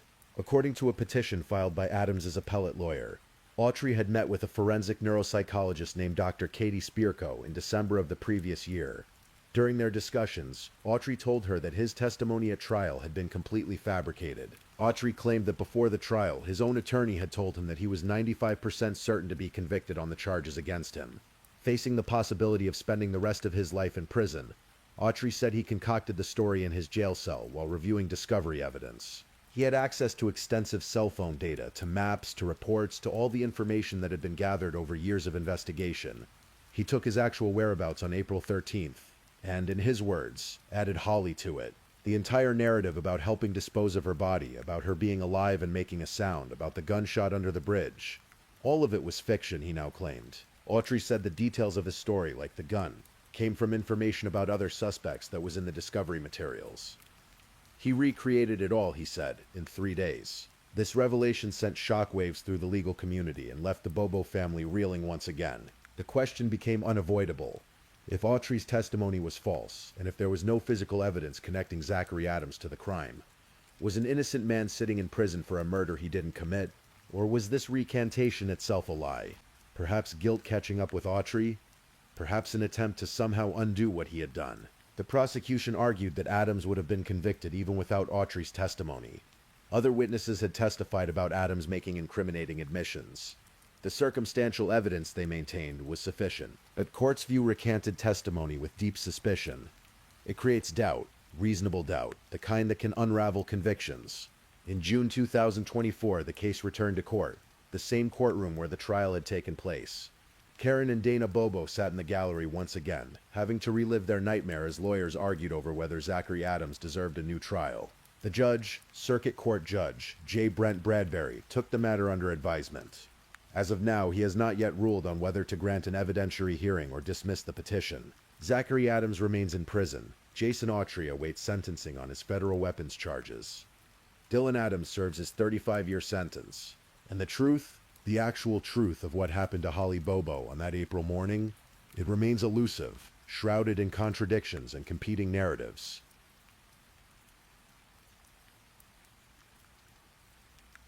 Even now, more than a decade after Holly disappeared, fundamental questions remain unanswered. If Zachary Adams and the others were involved, how did they know Holly would be home that morning?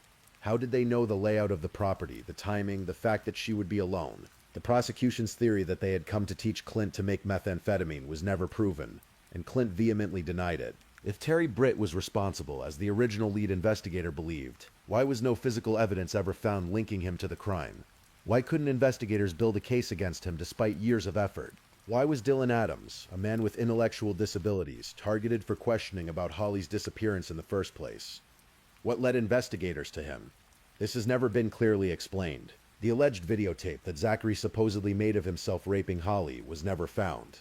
Did it ever exist? Or was this another fabricated detail? How did Holly's body end up where it was found? If Autry's testimony about the location was false, did Adams move it after the fact? Was someone else involved who was never identified or charged? What about the other men who were implicated but never prosecuted? Jeffrey and Mark Piercy had been arrested for tampering with evidence and accessory after the fact. Those charges were dropped. What did they know? What role, if any, did they play? And perhaps most troubling of all, if Jason Autry's recantation is true, if he fabricated his testimony to save himself from prison, what does that mean for justice? Not just for Zachary Adams, but for Holly, for her family? The Tennessee Bureau of Investigation called this the most exhaustive and expensive investigation in their history. Thousands of man-hours, tens of thousands of tips investigated, a massive search effort, and yet so much remains uncertain. In the small town of Parsons, Tennessee, Holly Bobo's memory lives on. Pink ribbons still appear each year around the anniversary of her disappearance. Her family continues to honor her, to speak her name, to ensure she is not forgotten. The case exposed the dark underbelly of drug abuse in rural West Tennessee, a world that most residents of these quiet communities didn't know existed in their midst. Witness testimony during the trial painted a disturbing picture of methamphetamine use, of lives destroyed by addiction, of people capable of unspeakable acts. It also revealed the limitations of the justice system. How do you convict someone when there is no physical evidence? How much weight do you give to witness testimony when those witnesses have their own motivations for talking? How do you balance the need for closure with the possibility that the truth is more complicated than any single narrative can capture? For Karen and Dana Bobo, for Clint, the pain never fully goes away. Karen has said that a part of them is still missing, will always be missing. The world, she said, missed out on one of the sweetest souls she has ever known. Holly wanted to be a nurse. She wanted to help people, to ease suffering, to make the world a little bit better. That dream was stolen from her when she was just 20 years old, when her whole life should have been stretching out before her like an open road. Instead, she became a symbol of innocence lost, of a family's unending grief, of a community's collective trauma, of a case that captured the nation's attention and held it for years, and of the questions that linger when justice feels incomplete.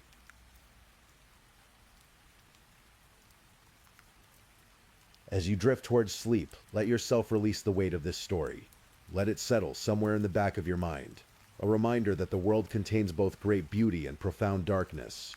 That truth can be elusive, that certainty is sometimes a luxury we cannot afford. Think of Holly on those childhood days, riding horses through Tennessee fields, singing in church, laughing with her mother, her whole future bright and full of possibility. Let that be the image that stays with you. Not the darkness that came later, but the light she brought to the world while she was in it. The case of Holly Bobo reminds us that some stories don't have neat endings.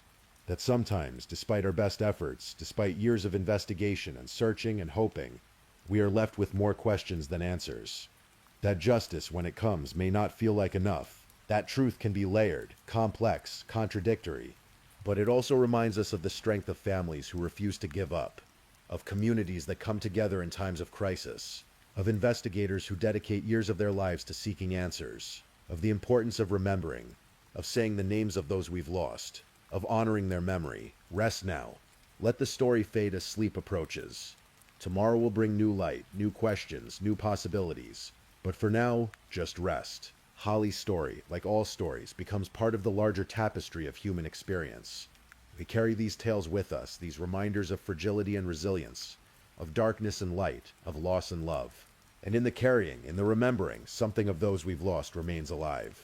Sleep well, let peace find you in the quiet hours. And may Holly Bobo's memory be a blessing, both to those who knew her and to those who have only heard her story. Good night.